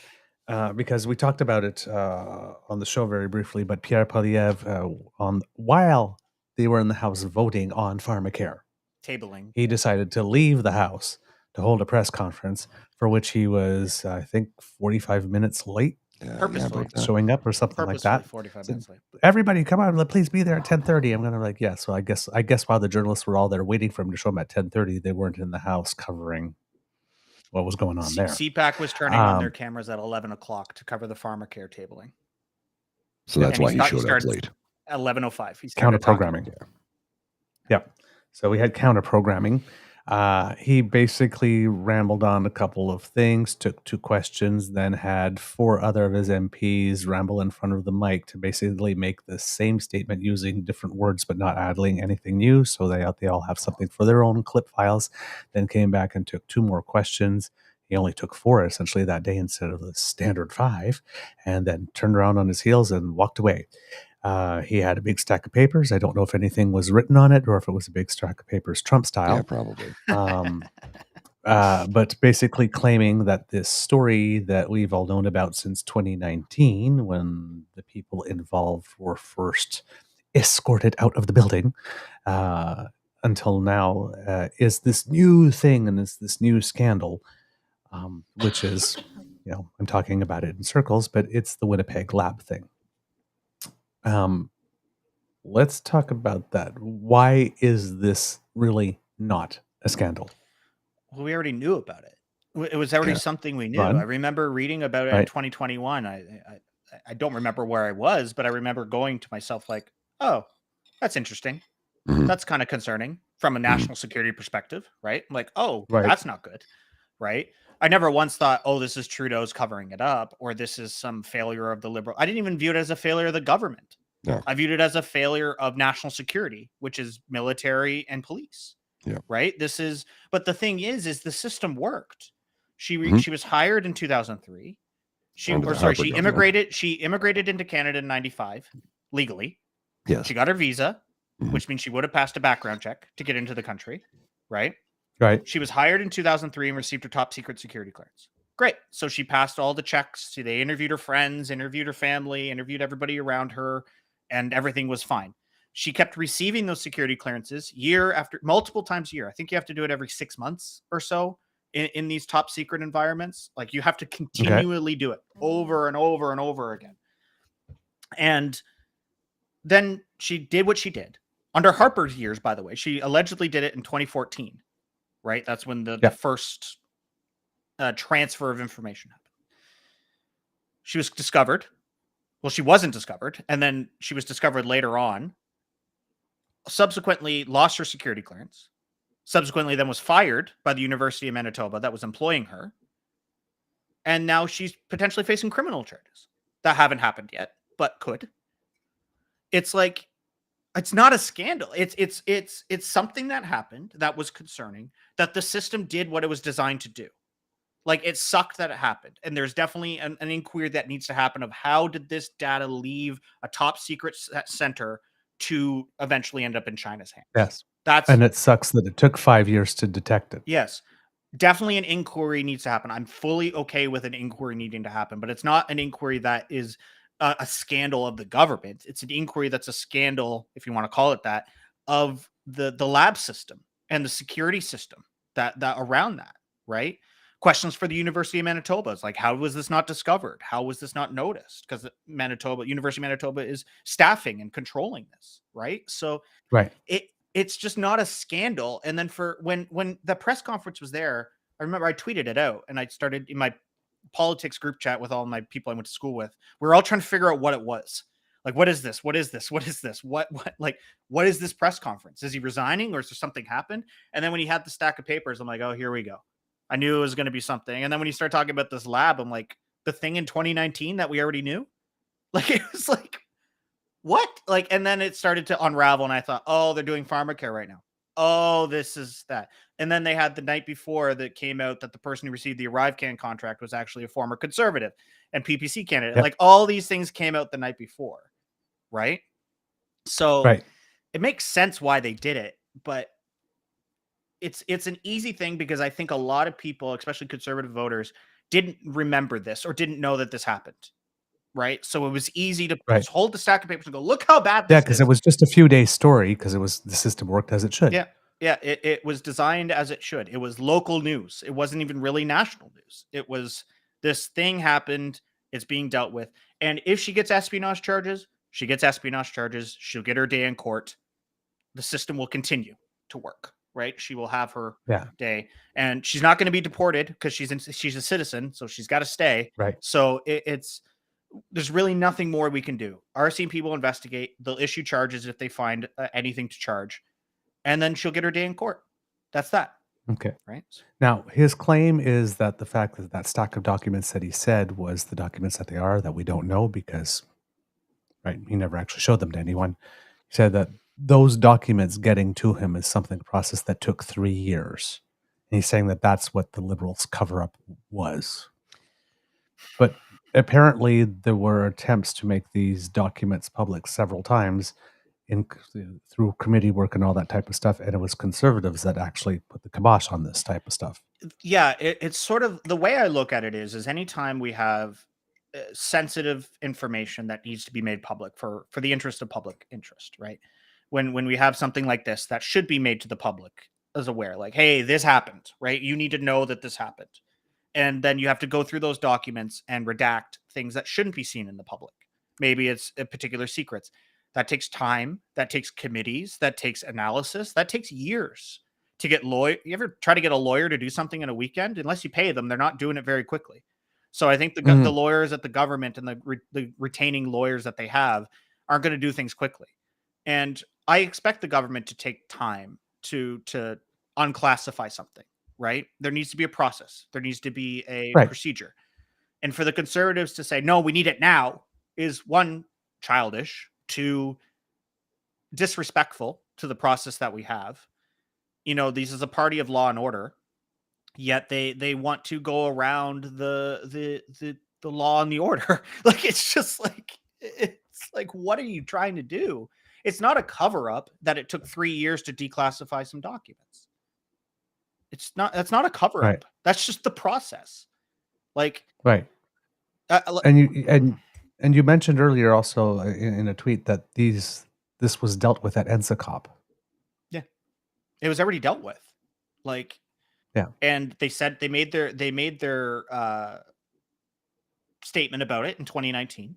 Right, this happened. Right. This is what happened. We're looking into it. We've handed it off to CSIS and the RCMP, which they did, and they still say they're investigating, and there might be charges.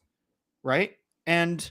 Yeah. And not to mention that Harper and the Conservatives at that time were buddy with China. If we want to get a little bit more in deep about that. So the fact that it happened under the Harper years and we didn't find it under the Trudeau years, I think is a scandal in itself. Right? It's like, why wasn't this discovered in 2014 when it happened? Why did it take 5 years and a different government and a different attorney general to discover this kind of thing? Right? Right. So that was my question too. I sat there, wait a minute, isn't it the real scandal that this happened under the previous government's nose at the same time that FIPA was being negotiated? Yeah. After Harper swallowed himself whole on being tough on China. Remember, he didn't go to the opening ceremonies of the 2008 Olympics because he wanted to teach China a lesson. And then when he finally got there, he got basically pantsed in front of everyone by the chairman. You know, basically, belle heure pour arriver. So, yeah, oh, you finally decided to show up, did you? Pretty much.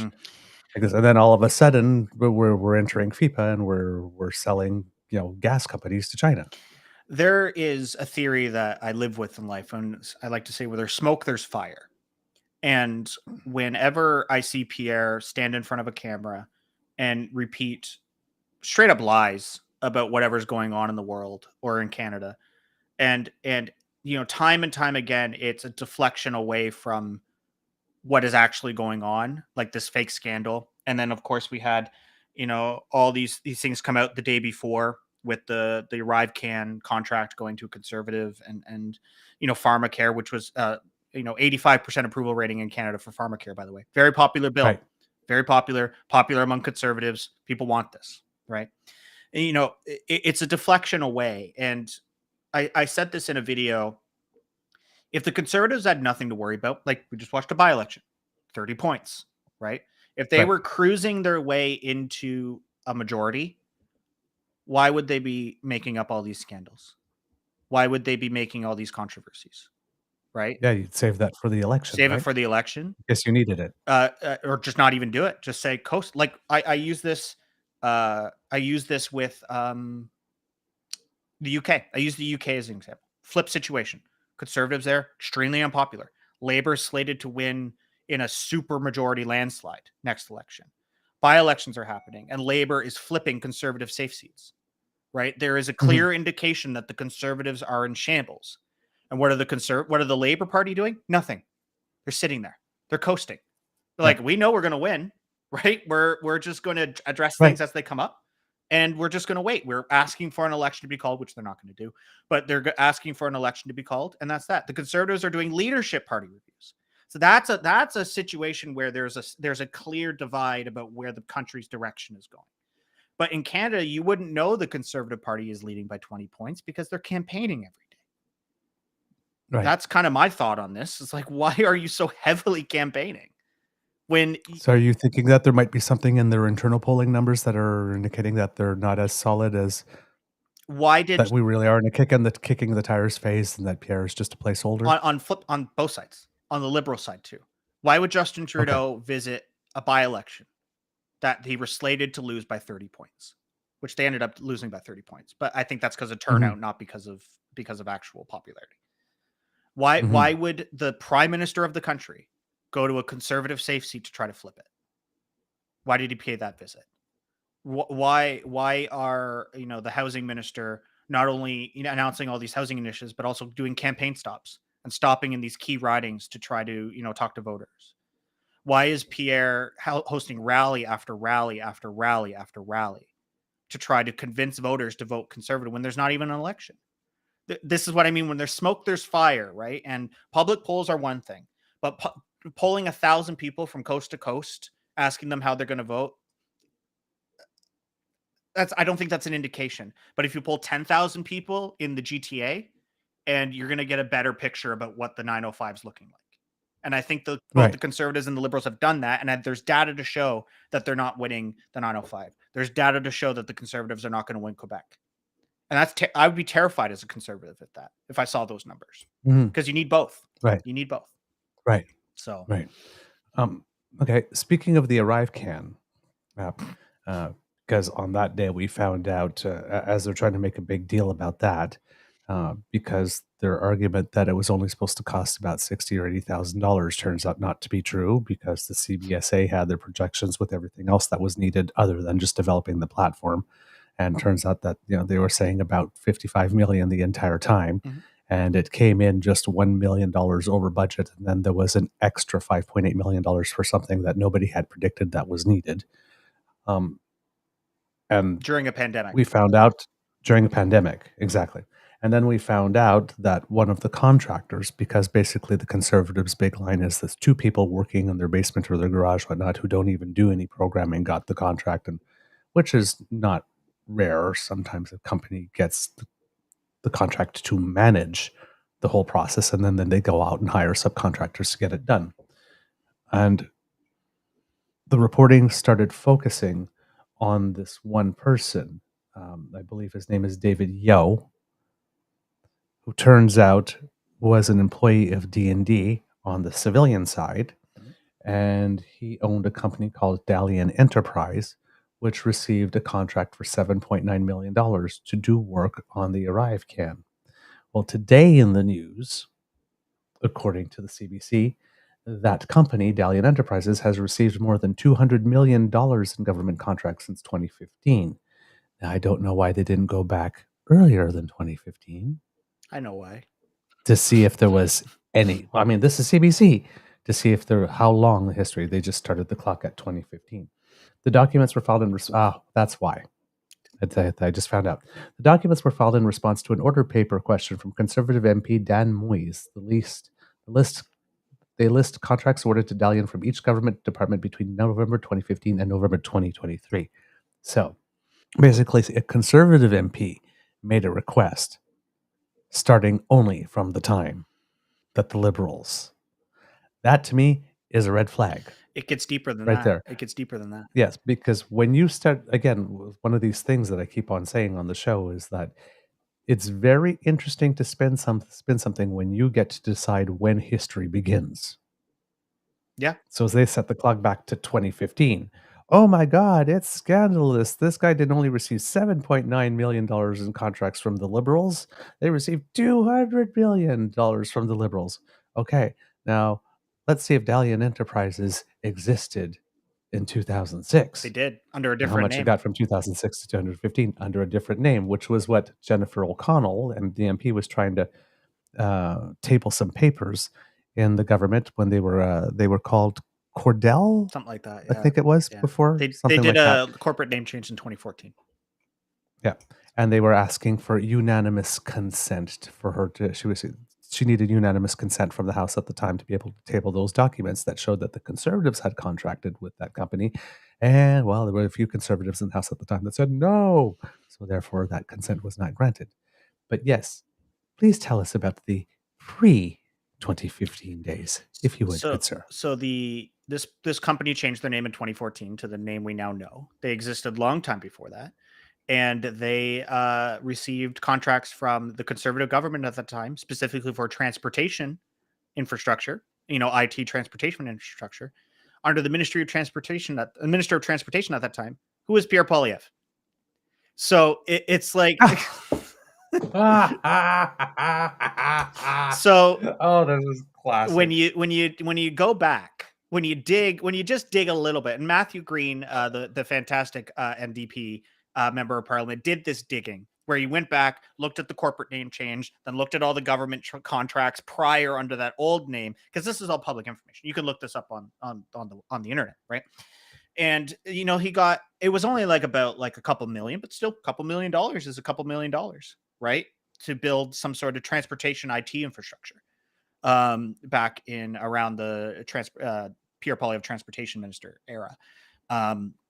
So, I talked about this. I put it in a video. People have talked about this, but the problem is the CBC and all these mainstream guys are stopping at that 2015 line. They're not going back to the bigger picture. And why do you think the Conservatives are so in tune with how this company works if they never talked to them before? They know exactly what this company does, right? The two guys living in a basement, they knew exactly what it was because they've used them before. It's not some secret for them. And this whole ArriveCan thing, like you said, 2 seconds, I found the CBSA document dated in 2020 of the budget being this $60 million that they were anticipating. And anybody who knows app development knows that hearing $80,000 for an app like ArriveCan, you scratch your head and you go, wait a minute, only 80 grand? That's cheap. That's cheap for an app. For an app that's supposed to take our passport information and our sensitive health records and store that and then provide it to the border agent, that's going to cost a couple million. I'm sorry. I still think 60 million is a little extreme. I do want an inquiry to see why this was so expensive. But at the same time, from a technical and IT perspective that I look at that and go, okay, we're dealing with sensitive information. We're dealing with privacy. We're dealing with, and then everything you do in English, you have to do in French because it's, we're a bilingual country, which costs money to translate. These are things that have cost to it. When I worked for a company that starts with R, that also has the color red, we had to build out infrastructure at the store level for an IT thing that I was working on a project on. And this was internal. This was not being presented to the public. This was because we were storing people's ID information and sensitive credit information. This cost that company $25 million to build this system out. And this was an internal private system. So it makes sense. Okay. I think about it and I go, this all makes sense. It's a government system that is collecting foreign nationals' passport information. I want that to be stored. I don't want that to be leaked. And imagine the controversy that if the Liberals cheaped out on ArriveCan and it was some cheap $80,000 app and then there was a data breach. Imagine the controversy about that. Right? Imagine if there was a data breach of everyone's vaccine information and passport information, not just Canadians, but foreign nationals as well that were entering the country. Imagine both the national security concerns with that, but also the controversy. How loud would Pierre be yelling if there was a huge data breach with ArriveCan because the Liberals didn't spend enough money to make it secure? That's kind of my thought on that. So Well, gee, I mean, a car just going boom on the other side of the border got him to go into the House of Commons and accuse the Prime Minister of not, doing everything he could to keep people safe. He's doing the same thing, with Iran on the downing of the flight because Iran won't cooperate. Again, Yeah. not keeping Canadians safe. So, and again, even the thing with the lab, he's trying to spin it as China got access to some bioterrorism type He stuff said it twice. from like this. So the Prime Minister's not keeping Canadians safe. So if there actually were a data leak, like something true, a kernel of actual truth, like he would be on every rooftop screaming it. Yeah. Oh, yeah. Yeah. If you go, see. There's no. So, like I said, I think that $60 million is expensive. It's a lot of money. We would all wish we had $60 million in our bank account, right? Definitely some questions. I want an inquiry. I'm okay with oversight. I think oversight needs to happen in government to make sure we're not spending too much money on A or B, right? And what were the other offers? What was this? Like, let's look at this. Let's break this down. But if the inquiry comes out and you got all these IT guys come forward and say, no, 60 million is good. 60 million is good, right? Hey. Oh, Lola. But yeah, like this is the forecast, and then this is the actual. And for a government contract to be $1 million over forecast, That's incredible. that's pretty good. Like, Yeah. Yeah. That's really good, actually. It's really good. Like, I mean, Yeah. that doesn't happen ordinarily. That, I mean, $1 million difference, that's peanuts in the grand scheme of things. Is $1 million a lot of money to me and you? Yeah, it is. But when it comes to a government contract, that's actually really good. So if I can just address a comment real quickly, because Toronto Dan actually makes a really good point. No offense, but people flying during the pandemic shouldn't have happened. It's the stupidest thing. And ArriveCan shouldn't have been a thing. I get that. And in a normal world, I would have agreed with you. But unfortunately, there's circumstances that come up that are unexpected.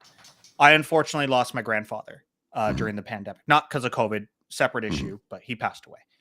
His wishes were his ashes to be spread in Ireland, where he's from. So we had to make those arrangements. We needed to, and this was height of the pandemic. This is like late 2020, no vaccines yet, right? We had to travel.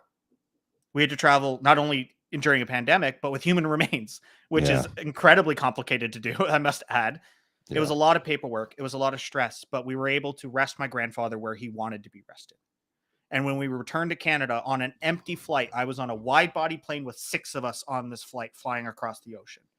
I was thinking to myself, I'm like, this was necessary. I needed to do this for my family. We couldn't have a normal funeral in Canada because of the restrictions and whatnot, but this was an important thing for us to do for my family at that time. So, and I'm not trying to argue with Dan or anything. I know what he meant, but I just wanted to address that. There was situations that we needed to do that. And sure enough, when I landed back in Canada in Toronto, I had to use ArriveCan. And it was amazing. Like, I loved it because I didn't have to talk to anybody. They keep on saying it's a failed app. It's not a failed app at all. It's freaking brilliant. Anybody who's used it says the same thing, right? Like, the kiosks in Toronto are annoying. I'll give them that. Toronto Pearson is a hell of an airport, but it is. I gave my QR code. I scanned it in the machine. They printed out this form, and I talked to some person, and he put a sticker on my passport, and I was on my way. It was. Thanks welcome back. Let's home. Dig into that for a minute or two, shall we? Because I have friends who work for CBSA. Now, those kiosks that we have used to be people. They did? I think I still have. They used to be people. So now they're being replaced with machines, which, give it 5 more years and how many people will CBSA have employed at a passport office in, like a point of entry, I should say. 1 or 2, They already do. I re-entered the country. I went to Cuba around this time last year, and we re-entered. And when we landed in Toronto at like 2 a.m, like we were landing with all the Pacific flights, right? We were filled with jet lags, and we scanned our QR code from ArriveCan, and the gates opened, and we were welcomed back into the country. I took a pan to my left where all the old border guards would be, with all the booths. There's like just 3 of them working. Yeah. There was just 3 of them. And they were dealing with the people who couldn't use ArriveCan if you needed to get a visa or some sort of very particular immigration reasons. But the booths are empty. And if you ever fly into Toronto Pearson, there's like 60 booths when you get to that. But it's huge. It's massive. It's a massive room, and it's always super intimidating. And as somebody who's traveled a lot, having family overseas, I like the fact that I can use an app and a QR code. Here's the other thing too. Like, I mean, I'm kind of in a strange situation when it comes to this, because I hate to see people lose their jobs, but at the same token, sometimes you've been traveling for X number of hours, you're jet lagged, you're coming home, and then they ask you these questions, and you're like, because you're exhausted physically, emotionally, you desperately need a shower, a bite to eat, and 12 hours sleep, and they're asking you questions that sometimes you stumble when you answer them, and it's like, okay, you got to go to secondary. Come up to that machine, just tell it what it asked you, and you're on your merry way. Yeah, I know my charter rights, so I know that they cannot refuse entry to a Canadian citizen re-entering their country, and I know that information. So when I'm getting off a transatlantic flight, or God forbid a trans-Pacific flight in Toronto at 2 a.m. or whatever, or wherever the time, I was the rudest. I'm not a rude person. I'm generally a kind person, but like I was not nice to those people, but I had no reason to be. I was just, like you said, I was jet lagged. I was tired. I needed to eat food that wasn't on a paper little tray, and I needed to shower, and I wanted to get home after a long trip. So the fact that I can push a button on a machine and it takes my picture, and I'm just as we walk through, I'll take that any day. And that's where I say, I'm on the fence about it. It's like, I like that aspect of it, because when you're exhausted and when you've been traveling for if you've been on a 7 or 8 hour flight, and I can't afford to fly business class because it's outrageously expensive. So, I'm 6 foot tall, about 190 pounds on a good day, 180, 190, it depends. And I sit in those seats, and I do not have a big arse. I've got my 32-inch waist, and I have about a centimeter on either side of my hips, and my legs are cramped in, and my height is in my torso, not my legs, and yet my knees are still 1 inch 2 centimeters from the seat in front of me. And you've been like that for 8 hours, and when I get off, you can barely walk, because I'm 55 years old, so it's a little bit more difficult when you've been sitting like that for 8 hours. And you walk in, and you got your stuff, and you're hot and sweaty, and you're covered in airplane film, and you just want to get the hell out of the airport and get to where you're going to take. Like, the first thing I do is walk in and shower. The very first thing I do. So, when you are exhausted like that, dealing with, and oftentimes the CBSA personnel, they've had a rough day. They might have had a flight with a bunch of horrible people on it. So their humanity has been affected by it too. They could be at the end of a 12-hour shift. So there's a whole combination there that can be really kind of terrible. So when you have the opportunity to go to a machine, the machine does what you need it to. Kind of nice. I landed in Toronto once. The flight in front of me was a flight from Nigeria. So we were in line with a mixture. This is before the kiosks and apps and stuff. So it was a mixture of Canadians and Nigerians. Now, love Nigerians. They're amazing people, amazing culture. But visa-wise, it's complicated, right? They don't get visa on entry. They have to get it in advance. So when I got to the border guard and I put my Canadian passport down, I could literally see the sigh of relief just hit her face as she just scanned it, gave it back to me. Not a single question. Yeah. Just like, I could be bringing in drugs and she could have been like, just exhausted and didn't care. Yeah. Pro tip though, real quick. When you're flying long, you can go to any airport lounge and buy your access. So you don't need a special credit card. You don't need anything. True. You can go in and be like, what's your hourly rate? It's usually about $20, $30. And you can shower. No, not that one. Hang on. You can get drinks, you can get food, and then you could just leave. And I always, every time I fly long haul. Just a sec. I haven't turned your mic up. Sorry. Oh, sorry, guys. I shower before I go into on the plane. It's the best feeling, freshly showered, getting on an airplane. Yes. Like, So I have to apologize for interrupting, but Paul has to go to a medical clinic now. Oh, you're done. Oh, okay. The telehealth has told me to get to the clinic and get checked out right away. I could have walking pneumonia, so. That's me being bossy. But I'm like, we have to mask up, we have to get rapid tests, and we have to go to a medical clinic and wait for hours. So, all not to sweet. share personal information, but I'm like, he's got to go. Okay, babe. All right. Thank you. Thank you very much for keeping our Mr. Grizzly in good health. And I hope you feel better too, Douglas. I am feeling I'm much really better glad. today. Good. Yes. Actually, you can. There's only like a little bit of congestion that you can Okay, hear, but I'm other than glad. that, I want to see what's going on with her. Oh, saucy. Yes, the whip is cracking. I love it. I love it. Sometimes you have to be bossy. All right. Well, kits and cubs, we've been told. Okay, bye. JB, thank you so Anytime. much for joining us and giving us a lot of insight. There was a lot of details about those smaller stories that I wasn't fully aware of, which that whole thing about um, former Dalian having the contracts from transport when Pierre was actually the minister. It's like, oh, I missed that part. I'll send you the So I'm going to be documents so going. you can look at them. Yes, But please do. Yes, and I will be going to your channel and catching up on a few episodes. Yeah. Please tell the kits and cups where it is that they can find us and find your good work. Find you and find your good work. Many different things, exciting little things to do. So Canadian Politics 101, you can search it pretty much on any social that you can imagine. It'll pop up. I do a show not daily or weekly as things happen, which is a beautiful way to do a show. You don't have to worry about trying to rush a show at the end of the night. When something happens, I have enough to talk about. I talk about it. So Canadian Politics 101, YouTube, TikTok, Twitter, all that stuff, you'll be able to find it. I recently just launched a creator union-driven network called Polaris Media.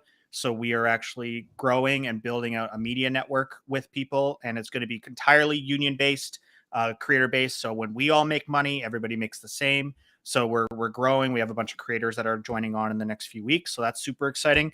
I'm doing a TED Talk in May in Grand Prairie, Alberta for a basic income. You can get tickets for that in all my bios if you're in Grand Prairie and you wanted to check it out. There's still tickets, very limited, but they're still there. So that's kind of what I got coming up. And I'm going to be a dad in June. So that's awesome. Yay. That's all the things that are happening for me this year. That's a lot of things. That's a lot of things. Yeah, it's busy. Oh, great. Well, thank you for coming on our show. I know that our viewers and our listeners always appreciate you. Anytime. And we will have you back. And basically, thank you for offering, actually, because you're like, hey, you want to talk about Durham? Yes, sure we do. Yeah, I figured it was the appropriate time to reach out and be like, let's talk. Absolutely. Great. Yeah, you're always welcome here. Yeah, no, thanks for having me. Anytime. All right. Appreciate Take it. care, brother. Have a great day. Bye. All right, kids and cubs, that's the end of this episode of the Daily Beaver Morning Show. We hope that you love listening to us because we love making this for you. Remember that sharing is caring and word of mouth is priceless, and you have the mouths from which we want the word to come, so please tell your peeps and poops all about us. If you do not want to miss an episode, you do not have to, thanks to the Ray Girl. If you scan that QR code that's right under my chin, that will bring you to our Podpage site. And if you are listening, that is podpage.com/The True North Eager Beaver, lowercase letters with a hyphen between each one of those words. And if you click subscribe there, when we have something fresh off the bandwidth, we will get it to you as soon as possible. We're a little behind on getting some podcasts up, of course, because Mr. Grizzly's not feeling well. And before I wasn't feeling well, and I didn't get all the descriptions to him in time. But we are working on that. But health comes first, self-care comes first. So there will be a little delay in getting some episodes out and description updates and all that kind of stuff. But if you are patient with us, it will happen. Do not worry. If you would like to support us in other ways, that QR code by Mr. Grizzly's head brings you to our YouTube page where we encourage you to come and watch the show so you can participate in the chat with the entire damn fam, which is the best damn fam in all of podcasting. Registered trademark. And there, while you're there, why not play with our buttons? Like, share, subscribe, click on all three, click on one, click on two. We don't care. We don't judge. You just let your freak flag fly. We just appreciate being clicked. And if you would like to support us in other ways, the QR code that is now appearing over Mr. Grizzly's head brings you to our coffee page, where you will find the Eager Beaver Lodge Emergency Hydration Fund, where Caesar coffee, hot chocolate, and Guinness await us to act as our staff so that we can get this show prepared for you. And someone scanned the QR code. Thank you, you lovely, lovely, lovely soul. So if you go there and you can drop a couple of toonies or loonies there, we would really, really, really appreciate it. We do have some appreciation to give, but we'll do it on another show when Mr. Grizzly does not have to go. But everything is appreciated. Thank you so very much. Because democracy is something that you do, for those of you who voted in the Durham by-election, please take a day off, because rest is important. For everybody else, please put pen to paper and write those letters. A handwritten letter goes a long way. As we recently seen, certain Canadians have done that and have raised some very interesting questions about how money is raised and how money is spent and where money goes. If you have something that you're wondering about and want to ask a question, write a letter. Or something displeases you, write a letter. Or better yet, give a call to the constituency office and ask for a meeting. Got to put your body in the game. All right? From the Beaver Lodge, this is your eager beaver saying it could be a tough world out there, so please be kind to and gentle with yourself. And if you are feeling a little under the weather, please practice some self-care if you do have that option. Mr. Grizzly, some words of wisdom, please. I don't really have words of wisdom, but I do have a picture of a sleeping dog. Cute. She's really She's settling so- in quite well. She We've had her for a total of 14 hours, and she's very much at home. So I'm very happy. She about that. loves you. I saw those licks. Oh yeah. Those puppy kisses. And I do have one more thing I want to share, and then I'm gonna roll the credits. This is Michael D'Adder's cartoon for March 5th, 2024. I'll put this on the screen and read it out to you. For those of you listening, it is a statue of Brian Mulroney. And underneath the statue on the podium, it says, Mulroney prioritized the environment, stood against apartheid, championed free trade, opposed Russia, globalist. And Pierre Poilievre is walking by eating an apple, saying, another radical woke agenda. Which I thought, Yep. Because he stands against all of those things. All of those things, yeah. If Mulroney were actually campaigning, Pierre would have torn a strip off. Yeah.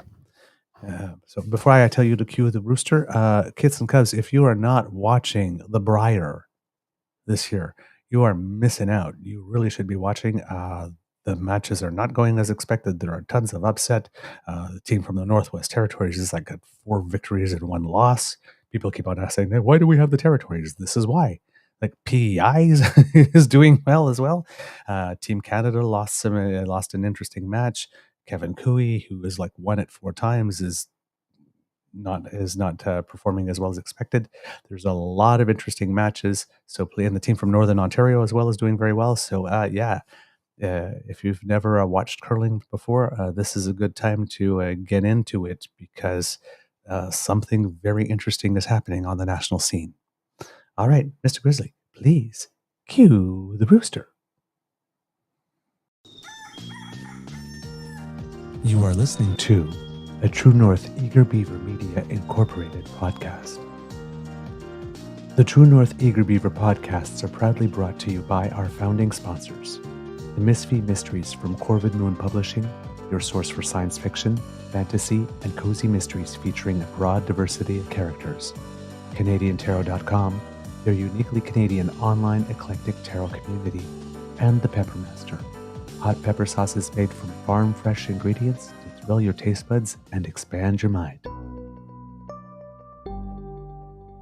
We are grateful to the Crier Media Network for its support, Pete Jarvis for our artwork, and Paul Joseph Something for our opening and closing sequence music.